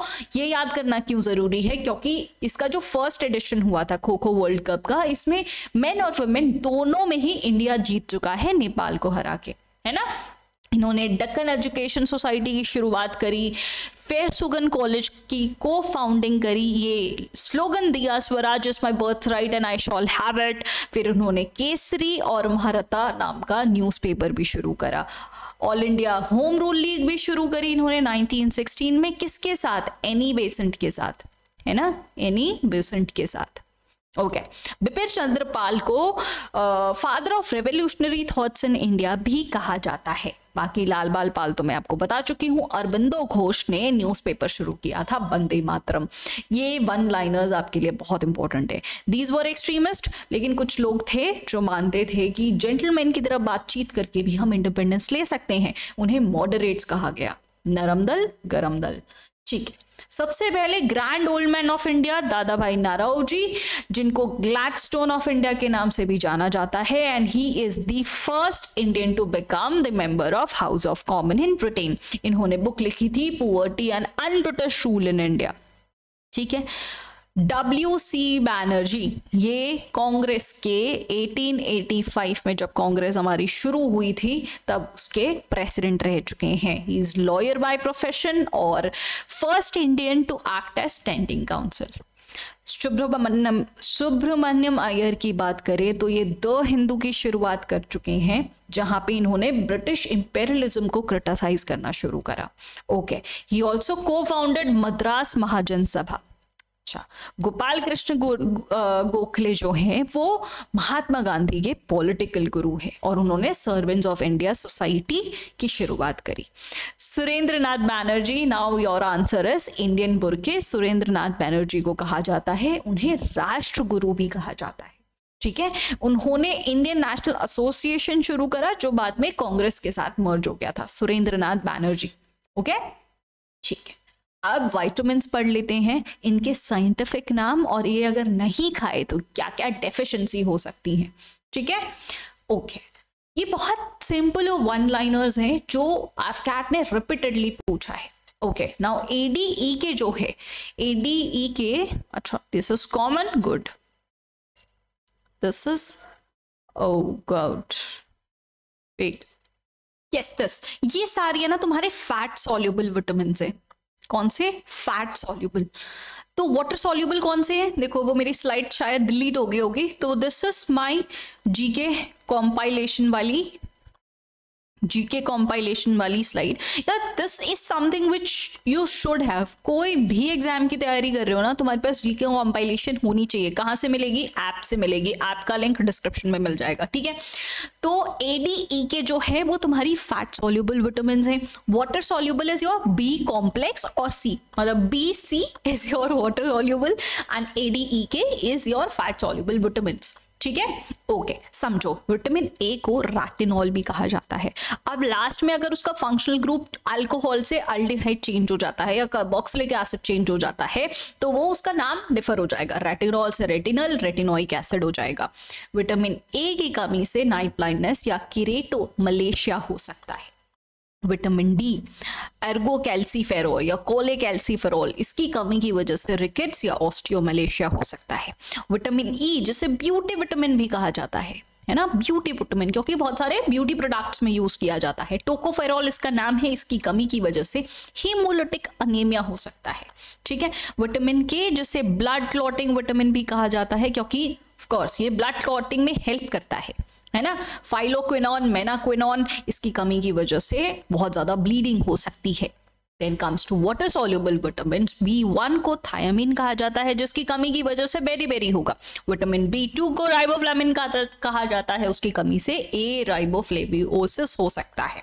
Vitamin B3 is niacin, B5 is pantothenic acid, B6 is pyridoxine, B7 is biotin. इसको विटामिन HB कहा जाता है, ठीक है। B9 is folic acid, B12 is cyanocobalamin, ये बहुत बार पूछा जा चुका है। इसकी कमी की वजह से मेगालोब्लास्टिक एनीमिया होता है, और विटामिन सी की कमी की वजह से ब्लीडिंग गम्स होता है। स्कॉर्बिक एसिड की कमी की वजह से स्कर्वी होता है। इसके अलावा प्रोटीन डेफिशिएंसी की वजह से क्वाशियोरकोर या मरास्मुस हो सकता है। आयरन की कमी की वजह से अनीमिया, और आयोडीन की कमी की वजह से कोएटर हो सकता है। वो good. Now comes to the nicknames. भाई निकनेम का एक क्वेश्चन आपका है ना, पूछता था थोड़े टाइम पहले, इस बार भी आ सकता है। इट इज फन, 2-4 बार रिवाइज करना पड़ेगा, लेकिन इसको रिवाइज कैसे करना मैं बताती हूँ। हम सारा शायद नहीं पढ़ेंगे क्योंकि हमें फास्ट रिवीजन करना है, बट इसका रिवीजन तुम्हें कैसे करना है ये समझो। सिर्फ बैठ के रटना नहीं है, खान अब्दुल गफर खान, फ्रंटियर गांधी, बादशाह नहीं, ऐसे करना है। Khan Abdul Ghaffar Khan, he is the first non Indian to receive Bharat Ratna. समझ आई बात, कैसे इसको करना है ना, इस तरीके से पढ़ना है। First non Indian to receive Bharat Ratna. Valmiki ने क्या लिखा? वाल्मीकि ने रामायण लिखा, ठीक है। Okay, Lal Bahadur Shastri, he is man of peace, he is the prime minister जिनकी डेथ हो गई थी when he died in harness. और या तो ऐसे भी पूछा जा सकता है कि कौन से प्राइम मिनिस्टर हैं जो existing prime who died in harness. One is Lal Bahadur Shastri, है ना, जब वो इंडिया से बाहर गए थे तब इनकी डेथ हो गई थी।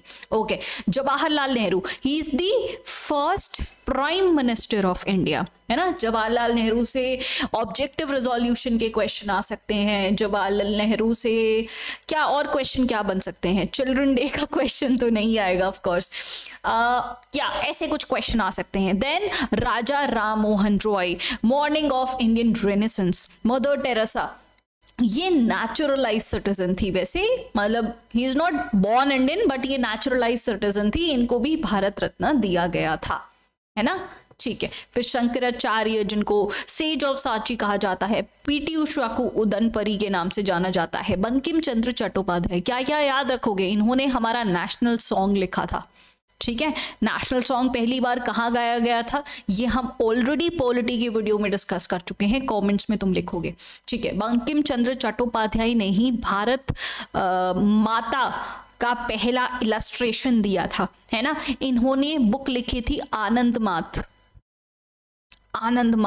तो ये सारी चीजें बहुत ज्यादा इंपॉर्टेंट है। बंकिम चंद्र चट्टोपाध्याय, ठीक है। लॉर्ड बुद्धा को एनलाइटेंड वन कहा जाता है। Dhyanchand, he was the magician of hockey. याद रखना, हॉकी इज द गेम जिसमें हमें 2 बार ऐसे गोल्ड मेडल मिल चुका है इन दी ओलंपिक्स, एक इंडिपेंडेंस के पहले, एक इंडिपेंडेंस के बाद भी, ठीक है। लता मंगेशकर को स्वर कोकिला के नाम से जाना जाता है। और अगर अब तुम्हें करंट अफेयर्स याद हैं तो tell me who was the first recipient of Lata Mangeshkar award, और इस साल भी किसको मिला था? अगर मैं कह रही हूँ इस साल, मतलब जो भी रिसेंटली मिला हो, ठीक है। सुनील गावस्कर को लिटिल मास्टर कहा जाता है। प्रिंस ऑफ कोलकाता सौरव गांधी को कहा जाता है। CF एंड्रूज को दीन बंधु कहा जाता है। सेन गुप्ता को देशप्रिय। लॉर्ड रिपन को father of local self government कहा जाता है। और अब तुम्हें पता होना चाहिए कि पंचायत कौन से पार्ट और कौन से आर्टिकल से रिलेटेड है, ठीक है। नेपोलियन ऑफ इंडिया हम पढ़ चुके हैं। बाबर, प्रिंस ऑफ ऑटोबायोग्राफी, क्योंकि ये भाई अपनी बायोग्राफी लिखने से थकते ही नहीं थे, बाबर, ठीक है। Mohammad bin Tughlaq, prince of money makers. Purushottam Das Tandon, Rajarshi. Lion of Kashmir बोला जाता है शेख मोहम्मद अब्दुल्ला को। महात्मा गांधी को फादर ऑफ नेशन महात्मा कहा जाता है। अब मुझे ये बताओ, फादर ऑफ नेशन का जो टाइटल था वो इनको किसने दिया था? ये चीज मैंने टेलीग्राम पे एक बार अपने ऑडियो मैसेज में बताई थी। Do let me know in the comment section, ठीक है। दादा भाई नारोजी, जिनको grand old man of India कहा जाता है। अभी अभी हमने क्या पढ़ा था, ही वॉज द फर्स्ट इंडियन जिनको ब्रिटिश हाउस ऑफ कॉमन्स में पार्टिसिपेट करवाया गया था, ठीक है। नागार्जुन को इंडियन आइंस्टाइन कहा जाता है। हालांकि आइंस्टाइन को यूरोपियन नागार्जुन कहा जाना चाहिए था, है ना। ये भाई वो अपने आप को स्टैंडर्डाइज क्यों कर रहे हैं? इट इज आस इंडियंस जिन्होंने सारी चीजें स्टार्ट करी थी, चाहे वो ग्रेविटेशन हो, सूर्य सिद्धांत हो, पंच सिद्धांत हो, एनीथिंग। सलीम अली को बर्डमैन ऑफ इंडिया कहा जाता है और इन्हीं की सेंचुरी तुम्हें गोवा में भी देखने को मिलेगी, ठीक है। शेक्सपियर ऑफ इंडिया कालिदास को कहा जाता है। मेजर जनरल राजेंद्र सिंह को स्पैरो के नाम से जाना जाता है। Actually Rajendra Singh is first chief of army staff of independent India, ठीक है। मतलब आई एम टेलिंग कि सिर्फ जो पढ़ रहे हो वो मत पढ़ो, you have to cross revise things. Milkha Singh को फ्लाइंग सिख कहा जाता है। इंदिरा गांधी को आयरन लेडी ऑफ इंडिया कहा जाता है। ये पढ़ रहे हो तो दिमाग में ऑटोमेटिकली क्लिक होना चाहिए कि Indira Gandhi is the first female जिनको भारत रत्न मिला है ना, भारत रत्न मिला है। अब यार इंदिरा गांधी, ये भी याद रखो 1975 की इमरजेंसी।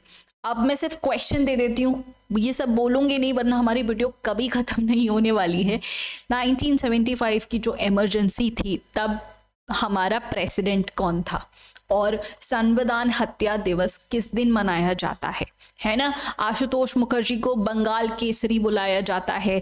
पंजाब केसरी बाल गंगाधर तिलक को बुलाया जाता है। अकबर ऑफ कश्मीर जैनुल उबिदिन बुलाया जाता है। भगत सिंह को प्रिंस ऑफ मार्टियर्स या शाहिद आजम बुलाया जाता है। C Rajagopalachari, he is the first Indian governor general, है ना, या तो लास्ट गवर्नर जनरल भी कह सकते हो उनको, राजा जी CR के नाम से। बाकी लाल बाल पाल आप जानते हो।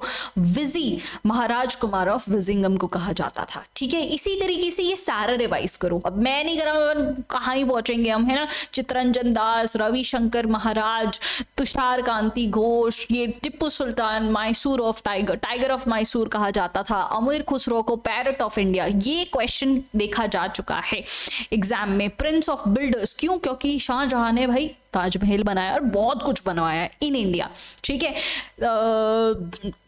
Iron man of India Sardar Vallabh भाई पटेल, इन्हीं के ऊपर स्टैचू ऑफ यूनिटी बनाया गया है गुजरात के अंदर, है ना। Patriot of patriots Subhash Chandra Bose को बुलाया गया। हरियाणा हरिकेन कपिल देव को बुलाया गया। मास्टर ब्लास्टर सचिन तेंदुलकर, ये याद होना चाहिए, ही is the youngest Bharat Ratna awardee, youngest and the first one जिनको स्पोर्ट्स की वजह से भारत रत्न मिला। रविंद्रनाथ टैगोर, ही इज द फर्स्ट इंडियन, ये सब याद आना चाहिए यार। जैसे जैसे तुम पढ़ रहे हो, first Indian to receive Nobel prize, और इनको नोबेल प्राइज कौन सी कैटेगरी में मिला था? लिटरेचर में मिला था। इनको गुरुदेव, कवि गुरु या विश्व कवि के नाम से जाना जाता है, ठीक है। सरोजनी नायडू को नाइटिंगेल ऑफ इंडिया, चंद्रशेखर को यंग तुर्क, चाणक्य को मेट्रेलिवी ऑफ इंडिया बोला जाता है, ठीक है। Now come back to the international organisation with headquarters. समझो, न्यूयॉर्क के अंदर तुम्हें यूनाइटेड नेशंस मिल जाएगा। देखो, यूनाइटेड नेशंस से ज्यादा क्वेश्चन बनते हैं। देखो, चल रहा था वर्ल्ड वॉर वन चल रहा था। 1914 से उसकी शुरुआत होती है, 1918 में खत्म होती है, लगभग 4 साल। वो खत्म होता है ट्रीटी ऑफ वर्सेल्स से, ट्रीटी ऑफ वर्सेल इन 1919, जिसमें जर्मनी को बहुत बुरा फटका पड़ा, है ना। जर्मनी को अपनी मिलिट्री फोर्सेस कम करनी पड़ गई। राइनलैंड में डीमिलिटराइजेशन करना पड़ गया। ऑस्ट्रिया को अलाउ नहीं किया यूनियन बनाने के लिए, और बहुत सारे रेपरकशंस जर्मनी को उठाने पड़ गए, ठीक है। You can see this in the map as well. Rhineland आपको यहाँ पे मिल जाएगा, दिस इज योर राइनलैंड। ये जर्मनी है, ये डेनमार्क है, ये फ्रांस है, स्विट्जरलैंड, ऑस्ट्रिया, हंगरी, पोलैंड। ये पहले ऐसे भी, मतलब ये प्रेजेंट डे है, पहले ऐसे एग्जिस्ट करते थे। समझ आ गई बात? ठीक है। तो ये ट्रीटी ऑफ वर्सेल्स जब खत्म हुआ तब लीग ऑफ नेशंस, ऐसे मतलब लीग ऑफ नेशंस बनाया गया, ठीक है। लीग ऑफ नेशंस बनाया गया, बट चला नहीं क्योंकि वर्ल्ड वॉर 2 हो गया, ठीक है। वर्ल्ड वॉर 2 1939 से इसकी शुरुआत हो गई थी, फिर इट फाइनली कंक्लूडेड इन 1945 जब जापान ने सरेंडर कर दिया था। तब हमें ज़रूरत लगी कि लीग ऑफ नेशंस से कुछ हो नहीं सकता, इसलिए हम यूनाइटेड नेशंस का जन्म होता है 1945 से, ठीक है। तब से यूनाइटेड नेशंस चल रहा है। वो न्यूयॉर्क में है। उसके साथ साथ न्यूयॉर्क में तुम्हें यूनिसेफ मिल जाएगा, यूनाइटेड नेशन पॉपुलेशन फंड मिल जाएगा, UN Women, UN security Council, UN Development Programme, ये सब मिल जाएगा। अगर यूएन की बात करो ना तो यूएन में आपको जनरल असेंबली मिल जाएगी, सिक्योरिटी काउंसिल, हम सिक्योरिटी काउंसिल के अंदर परमानेंट जगह लेना चाहते हैं, है ना। अभी परमानेंट जगह किसकी है? रशिया की है, यूएस की है, ब्रिटेन की है, चाइना की है और फ्रांस की है। They have got the veto power. Veto power मतलब मेजॉरिटी फंक्शन नहीं करती इसमें, एक ने मना कर दिया तो भले 4 ने हाँ बोला हो, वो चीज नहीं होगी, है ना। इसीलिए हमारी जो permanent ship in this UN security council है, ये चाइना ब्लॉक कर रहा है because of its veto power. चाहे चारों हाँ कर दे but China is blocking it, है ना। Trusteeship, economic and social council, international court of justice, UN secretariat, ये सारा मिलेगा। एक क्वेश्चन पूछा था कि यूएन की ऑफिशियल लैंग्वेजेस क्या है, तो ये इंग्लिश है, फ्रेंच है, रशियन है, स्पेनिश है, चाइनीज है और अरेबिक है, ठीक है। ये इनकी 6 ऑफिशियल लैंग्वेजेस हैं, ठीक है। बात करो जिनीवा की, जिनीवा में तुम्हें बहुत सारे मिल जाएंगे। World Health Organisation, International Labour Organisation, Red Cross मुझे लग रहा है पूछा जाएगा क्योंकि इसका बहुत बड़ा रोल था, अभी बहुत न्यूज में था बिकॉज ऑफ इजराइल और गाजा का जो एक्सचेंज ऑफ प्रिजनर्स हुआ था, उसमें रेड क्रॉस बहुत ज्यादा ऑपरेशनल थी। WTO मिल जाएगा, world trade organisation, meteorological organisation, विपो, intellectual property organisation, standardisation, UNHCR, disaster risk reduction और वर्ल्ड इकोनॉमिक रिफॉर्म। ये सारे हेडक्वार्टर्स आपको जिनीवा के अंदर मिल जाएंगे, स्विट्जरलैंड के अंदर। Washington is so much after money, ठीक है। यहाँ मनी से रिलेटेड इंटरनेशनल ऑर्गेनाइजेशंस मिलेंगे जैसे इंटरनेशनल मॉनेटरी फंड और वर्ल्ड बैंक, ठीक है। समझ आ की बात। ब्रेटन वुड्स याद रखना, कहीं क्वेश्चन आएगा तो तुम उसको चेप देना, ठीक है। वियना ऑस्ट्रिया की बात करते हैं। दिस इज अबाउट एनर्जी से रिलेटेड जितने भी ऑर्गेनाइजेशन हैं वो तुम्हें वियना में मिल जाएंगे, जैसे इंडस्ट्रियल डेवलपमेंट ऑर्गेनाइजेशन है, एटॉमिक एनर्जी एजेंसी है, पेट्रोलियम एक्सपोर्टिंग कंट्रीज है, ड्रग्स एंड क्राइम और एटॉमिक एनर्जी एजेंसी। हालांकि ये तो रिपीट हो गया, तो वियना ऑस्ट्रिया में मिल जाएंगे, ऐसे करके याद करो। लंदन में तुम्हें मैरीटाइम ऑर्गेनाइजेशन मिलेगा, कॉमनवेल्थ ऑफ गेम्स और एमनेस्टी इंटरनेशनल का क्वेश्चन पूछा गया था। क्वेश्चन था कि इसका ऑब्जेक्टिव क्या है, तो इसका ऑब्जेक्टिव है ह्यूमन राइट्स को प्रोटेक्ट करना, ठीक है। ह्यूमन राइट्स को प्रोटेक्ट करना। You will find this in London, Rome, Italy okay. यहां पे तुम्हें फूड और एग्रीकल्चरल ऑर्गेनाइजेशन, खाने से रिलेटेड चीजें, okay.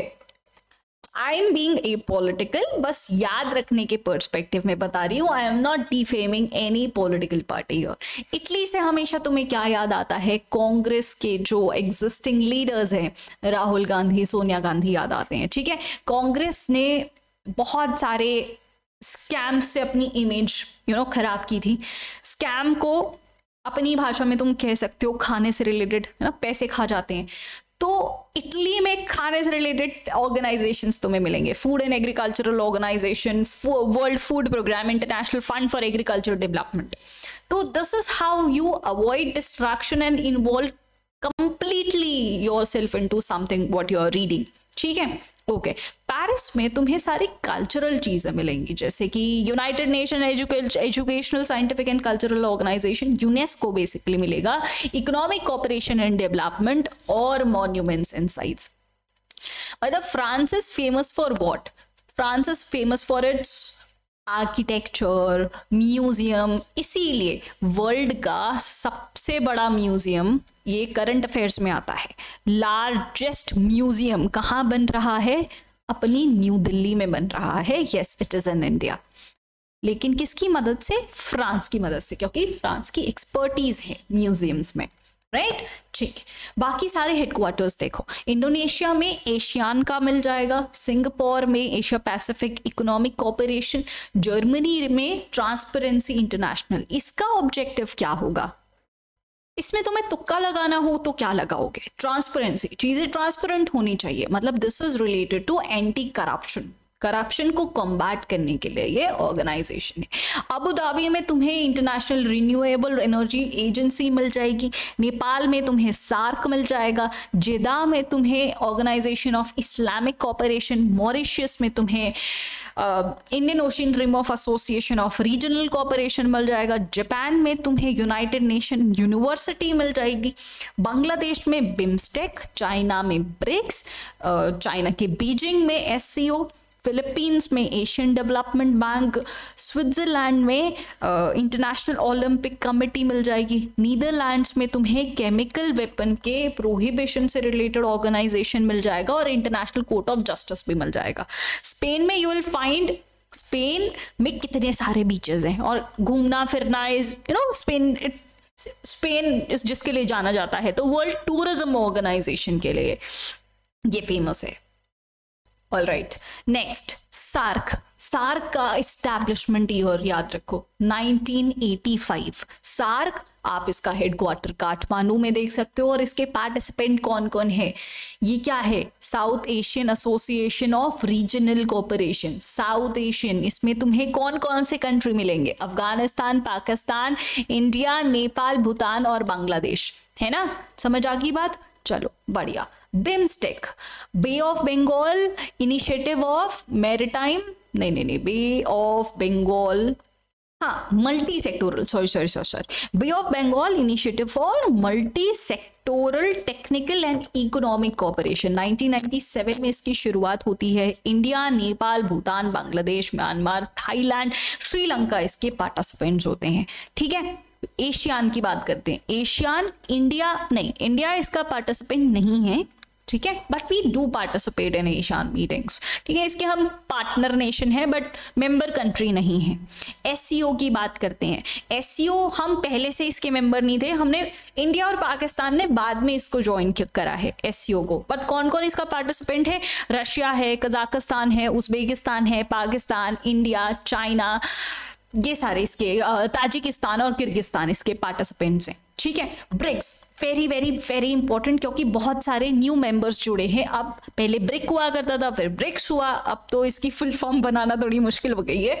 Do let me know, no do not see here, यहाँ पे मत देखो, do let me know in the comment section कि ब्रिक्स के कौन कौन से मेंबर्स ऑलरेडी कंफर्म हो चुके हैं। ठीक है, बिना देखे आंसर देना, ट्रस्ट मी, सोच के आंसर, भले गलत हो I will correct you up, but लिखना जरूर। ठीक है, फिर एक एफकैट का क्वेश्चन आता है कि इंडिया किसका पार्ट है, किसका नहीं है? तो we are part of all these organisations. अब इसको बैठ के तुम्हें पढ़ना होगा।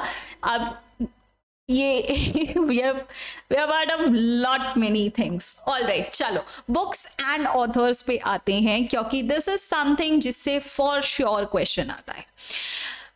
फिल इन द ब्लैंक्स, जैसे अमर सन्हा ने लिखा था अमर कोसा, विष्णु शर्मा ने पंचतंत्र लिखा, तो सूर्य सिद्धांता और आर्यभट्टा किसने लिखा? ये हम डायनेस्टीज में पढ़ चुके थे, है ना? ये आर्यभट्टा ने लिखा है। किसके टाइम पे? गुप्ता एम्पायर के टाइम पे, है ना? पंच सिद्धांतिका और बृहद संहिता ये किसने दिया है? पंच सिद्धांतिका, बृहद संहिता ये दिया था वराह मिहिरा ने। ठीक है, ये आएगा। चलो let us start with the ancient history. Vishakh Datta ने मुद्र राक्षसा लिखा, कल्हाहना ने राज तरंगिनी, सोमदेव ने कथा सरित सागर, वत्स्यायना ने कामसूत्र और न्याय सूत्र भस्या लिखा।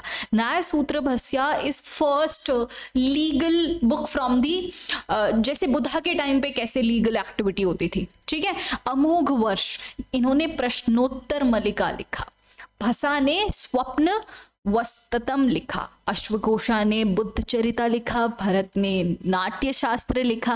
कालिदास के क्वेश्चन बहुत पूछे जाते हैं। कालिदास ने अभिज्ञान शकुंतला, विक्रम मोर्वशी, मलाविका अग्निमित्रा, कुमार संभवा, मेघदूत और रघुवंशम नाम की पोइम लिखी। ठीक है, अब मुझे बताओ कालिदास किन के टाइम पे एग्जिस्ट करते थे, कौन सी डायनेस्टी और कौन से रूलर के टाइम पे एग्जिस्ट करते थे। ठीक है, ओके। कमंदका नीतिसार लिखा, रवि कृता ने आई होल प्रशस्ति लिखा, मेगास्थनीस किसके टाइम पे आए थे, इंडिका जिन्होंने लिखी थी, इन्होंने ये चंद्रगुप्त मौर्य के टाइम पे आए थे, है ना, मौर्य एम्पायर। कौटिल्य उन्होंने अर्थशास्त्र लिखा, Kautilya is nothing but Chanakya, है ना। श्री हर्षा इन्होंने नैषधर चरित्र लिखा, शूद्रका ने मृच कतिका लिखा, है ना। ओके, फिर ये किसने लिखा, विना सवादत्त, ए भाना, पद्मभ्रभतिनी, ये सब शूद्रक नहीं लिखा है। ठीक है, जयदेव। अब मेरी प्रोनाउंसिएशन यहाँ पे गलत हो जाए तो मुझे माफ करना, दिस इज इन संस्कृत, और संस्कृत में बहुत टंग मुड़ती है, पता है, and we are not used to Sanskrit ना, तो हमारे इतनी टंग मुड़ती ही नहीं है। दिस इज द रीजन कि यूरोपियंस अच्छे से हिंदी नहीं बोल पाते, क्योंकि जब तुम इंग्लिश बोलते हो ना तब तुम्हारी टंग और मुड़ना कम हो जाती है, क्योंकि उसमें जैसे प्रोनाउंसिएशन होता है that do not turn your tongue much. तुम्हारा टंग जो होता है, यूरोपियंस और अमेरिकन की जो लैंग्वेज होती है वो बोलने से हमारी टंग की एक्सरसाइज नहीं होती, संस्कृत बोलने से होती है। तो जितनी तुम्हारी टंग मुड़ती है उतना अच्छा प्रोनाउंसिएशन तुम्हारा होता है। तो मेरे माफ कर देना अगर यहाँ पे कहीं गलती होती है तो। जयदेव गीता गोविंदा और नवरत्न लिखा वीरसेना ने। ओके, चरक ने चरक संहिता लिखा, भास्कर टू ने लीलावती लिखा, बनभट्टा ने हर्षचरिता और कदम्बरी लिखा। ठीक है, हर्षवर्धन ने नागानंद और रत्नावली लिखा, हाला ने गथा सप्तशती लिखा, कमंदक ने नीतिसर लिखा, पानी ने अष्टाध्यायी लिखा, पतंजलि ने महाभस्या लिखा। ठीक है, उस तरीके अगर हम मिडाइवल हिस्ट्री पे आए तो अब तुम्हारी थोड़ी पर्शियन टर्न हो जाएगी, है ना, संस्कृत नाम नहीं होंगे, पर्शियन नाम होंगे थोड़े से। फिरोज शाह तुगलक ने फतूहत ए फिरोज लिखा, फिर तबाकत ए नासिरी, मिनहाज उल सरीज ने लिखा। अल बरनी का क्वेश्चन आता है, किताब उल तहकीक अमीर खुसरो बहुत इंपॉर्टेंट है। अमीर खुसरो ने क्या लिखा था, पैरेट ऑफ इंडिया जिनको कहा जाता है, नू सिफिर, कामशाह, खिजाए उल फतक, बहुत मुश्किल है बोलना, तुगलकनामा एन ए सिकंदरी लिखा। इब्न बतूता बहुत इंपॉर्टेंट है, ये किसके टाइम पे आए थे मुझे कमेंट्स में बताओ। ओके, रिहला या सफरनामा, किताब उल राहा, ये सब इन्होंने लिखा। ठीक है, ओके। उसके अलावा अबुल फसल बहुत इंपॉर्टेंट है, ये अकबर के टाइम पे एग्जिस्ट करते थे, इन्होंने अकबरनामा लिखा और तारीख ए अकबरी लिखा। जहांगीर ने खुद के ऊपर तुजुक ए जहांकारी लिखा। ठीक है, ओके। फिर मॉडर्न इंडिया की बात, thank God now I can pronounce it well. Mahatma Gandhi ने लिखा यंग इंडिया, हरिजन, नवजीवन, हिंदू स्वराज और माई एक्सपेरिमेंट विद ट्रूथ, ये इन पे बायोग्राफी ऑटोबायोग्राफी थी। बाल गंगाधर तिलक ने मराठा गीता रहस्य लिखा। जवाहरलाल नेहरू ने discovery of India, glimpse of world history और मेरी कहानी लिखा। मौलाना अबुल कलाम आज़ाद की बात है तो Al Hilal, India wins freedom, Ghubar-e Khatir लिखा। लाला लाजपत राय ने अनहैप्पी इंडिया लिखा। डॉक्टर राजेंद्र प्रसाद ने इंडिया डिवाइडेड। लाला हरदयाल ने hints of self culture. Surendranath Banerjee ने Bengali a nation in making लिखा। वीर सावरकर ने वॉर ऑफ इंडियन इंडिपेंडेंस लिखा। राजा राम मोहन रॉय ने संवाद कौमुदी लिखा। Dada Bhai Naoroji, great old man of India, ने poverty and un-British rule in India लिखा। गोपाल कृष्ण गोखले जो पॉलिटिकल गुरु भी जाने जाते हैं, उन्होंने नेशन लिखा। दीन बंधु मित्र ने नील दर्पण। Subhash Chandra Bose Indian struggle. मदन मोहन मालवीय ने लिखा अभ्युदय और हिंदुस्तान लीडर। भारतेंदु हरिश्चंद्र ने लिखा भारत दूरदशा। दयानंद सरस्वती ने सत्यार्थ दर्पण और चित्रंजन दास ने इंडिया फॉर इंडियंस लिखा। Rabindranath Tagore the first Indian to win Nobel prize ने लिखा गीतांजलि। इनको इन्हीं के लिए नोबेल प्राइज इन लिटरेचर मिला था। होम एंड वर्ल्ड, गोरा, हंग्री स्टोन्स, चंद्रलिका और विसर्जन, ये सारी लिटरेचर वर्क रविंद्रनाथ टैगोर की थी। इसके अलावा रविंद्रनाथ टैगोर ने नेशनल एंथम भी लिखा है ना। नेशनल एंथम, जिसको फर्स्ट टाइम कहाँ गाया गया था ये मुझे बताओ। कांग्रेस के कौन से सेशन में गाया गया था और इसको एडॉप्ट कब किया गया था, ये सारा डिस्कशन हम पॉलिटी वाली वीडियो में कर चुके हैं, है ना। केशव चंद्र सेन की बात करें, इंडियन मिरर और वामबोधि ने लिखा, अरबिंदो घोष ने कर्मयोगी, युगांतर, सावित्री, अरे इन्होंने बहुत सारा लिखा है, life divine, essay on Gita, Vande Mataram लिखा। ओके, मोहम्मद इकबाल ने तारिनी हिंद और बंगेदारा लिखा। एनी बेसेंट की बात करें, जिन्होंने होम रूल लीग की शुरुआत करी थी बाल गंगाधर तिलक के साथ 1916 में, कॉमनवेल्थ और न्यू इंडिया नाम की न्यूज़पेपर और लिटरेचर उन्होंने लिखे हैं। ओके, मोहम्मद अली ने कॉमराड और हमदर्द लिखा। ईश्वर चंद्र विद्यासागर ने सोम प्रकाश, मोतीलाल नेहरू, फादर ऑफ जवाहरलाल नेहरू, इन्होंने इंडिपेंडेंट लिखा। दादा भाई नौरोजी ने राष्ट्र गुफ्तगूर भी लिखा। शिशिर कुमार घोष ने अमृत बाजार पत्रिका लिखा। इसके अलावा बंकिम चंद्र चट्टोपाध्याय ने आनंद मात और देवी चौधरानी लिखा। ठीक है, ऑल राइट। अब अभी का स्टेटस अगर हम डिस्कस करें, देखो हम ग्रासलैंड पढ़ चुके हैं। साइंस लॉस की अगर मैं बात करूं ना, तो मैंने एक पीडीएफ तुम्हारे साथ शेयर करी है। ठीक है, एक पीडीएफ तुम्हारे साथ शेयर करी है। This is, you just have to scroll it up. इसमें 1 लाइनर्स हैं जिससे तुम्हारा बहुत अच्छा रिविजन होने वाला है। मैंने ये of course free of cost ही तुम्हारे टेलीग्राम पे दे रखा है यार, बहुत कम टाइम बचा है। इसको डाउनलोड करके 2-3 बार देखो। क्रक्सेस, मुझे पता है एग्जाम टाइम पे जीके पढ़ना, इतना ज्यादा पढ़ना is next to impossible, but जब ऐसा टाइम होता है कि तुम्हारा दिमाग सैचुरेट, क्योंकि अभी एग्जाम टाइम पे you will be having very long study hours, नहीं कर सकते हो ना ऐसा कि यार अभी बस 2-3 घंटे पढ़ लिया हो गया। No, this is the last time of your exam, you will be having very long time, मतलब सेम एनर्जी लेवल पे नहीं पढ़ पाओगे। तो when you are having good amount of energy, तब तुम्हें रीजनिंग प्रैक्टिस करना चाहिए, तुम्हें मैथ्स प्रैक्टिस करना चाहिए, इंग्लिश भी प्रैक्टिस करना चाहिए। ठीक है, लेकिन जब तुम्हारी एनर्जी ड्रेन हो गई है, still you have to study, तब तुम्हें जीके की ये 1 लाइनर बुक पढ़नी चाहिए, है ना। तो तुम्हारा टाइम वेस्ट भी नहीं होगा, प्रोडक्टिव भी हो जाएगा और मल्टीपल टाइम रिवीजन भी हो जाएगा। समझ आ रही है बात। इसके अलावा यहाँ पे मैंने तुम्हें स्पोर्ट्स का सब करा दिया है, स्पोर्ट्स का, करंट अफेयर्स भी, स्टैटिक भी। ठीक है, ओके। करंट अफेयर्स स्पेसिफिकली मैंने तुम्हें यहाँ पे, ये सारा 2024 के करंट अफेयर्स है और ये एफकैट स्पेसिफिक है। I want you to go through These 2 videos, ये दोनों को तुम्हें देखना है। यहाँ पे मैंने तुम्हें पॉलिटी कराया है, यहाँ मैंने तुम्हें ज्योग्राफी कराया है और यहाँ मैंने तुम्हें डिफेंस कराया है। भाई ये वीडियो ऑलरेडी हो चुके हैं। इसके अलावा एक और पीडीएफ है जो मैंने शेयर करा है, टेलीग्राम पे करा है यार। Everything is free of cost. I am not, last time पे ऐसा नहीं कि भाई पैसे दे दो और तुम इमोशन के मारे दे भी दोगे। No, I don't want you to misuse your, I don't want to misuse your emotions actually. I will ask कि भाई तुम्हें ये कोर्स लेना चाहिए when you are done with the exam, जब तुम अपने सेंसेस पे काम कर पाओगे, जब तुम देख पाओगे कि भाई मेरे कराए हुए कितने क्वेश्चन आ रहे हैं, मैं किस तरीके से पढ़ा रही हूँ। लास्ट मोमेंट वो नहीं करूंगी मैं तुम्हें, कर लो। इम्पल्स बाइंग में प्रमोट नहीं करूंगी। I want you to become सक्षम, I want you to become capable. ठीक है, एक प्री पॉलिटी करके है, एक पीडीएफ है जिसपे मैंने अच्छे से तुम्हें 1857 से लेके 1947 तक के इंपॉर्टेंट लॉज कराए हैं। वो पीडीएफ एक बार रीड कर लेना। हिस्ट्री का एक क्वेश्चन तो मुझे लग रहा है वहां से आना चाहिए। ठीक है, तो इतना कर लिया तुमने। इसके अलावा see, I have given you dances, classical dances state wise दे रखे हैं। नाउ अब तो ये तुम्हें खुद ही यार रट के करना पड़ेगा।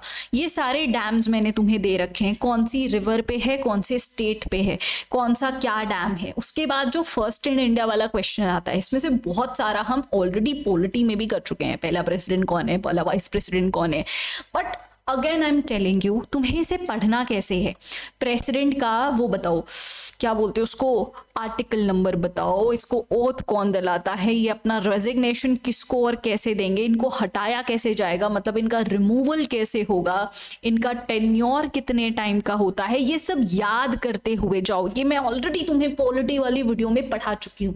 तो while going through this thing I want कि तुम सिर्फ इतना ना रटो कि first president doctor Rajendra Prasad, first vice president Sarvepalli Radhakrishnan. नहीं, सर्वपल्ली राधाकृष्णन का नाम आता है, तुम्हें याद होना चाहिए कि पहला भारत रत्न इनको मिला था, और भी 2 लोग थे, कौन थे उनका नाम बताओ। समझ आ रही है बात? तो सिर्फ ये नहीं रटना है, तुम्हें ऑल टुगेदर और चीजें भी देखनी है। तो मैंने हाँ, first field marshal, first COAS, ये मैंने तुम्हें डिफेंस वाली वीडियो में भी कराया हुआ है।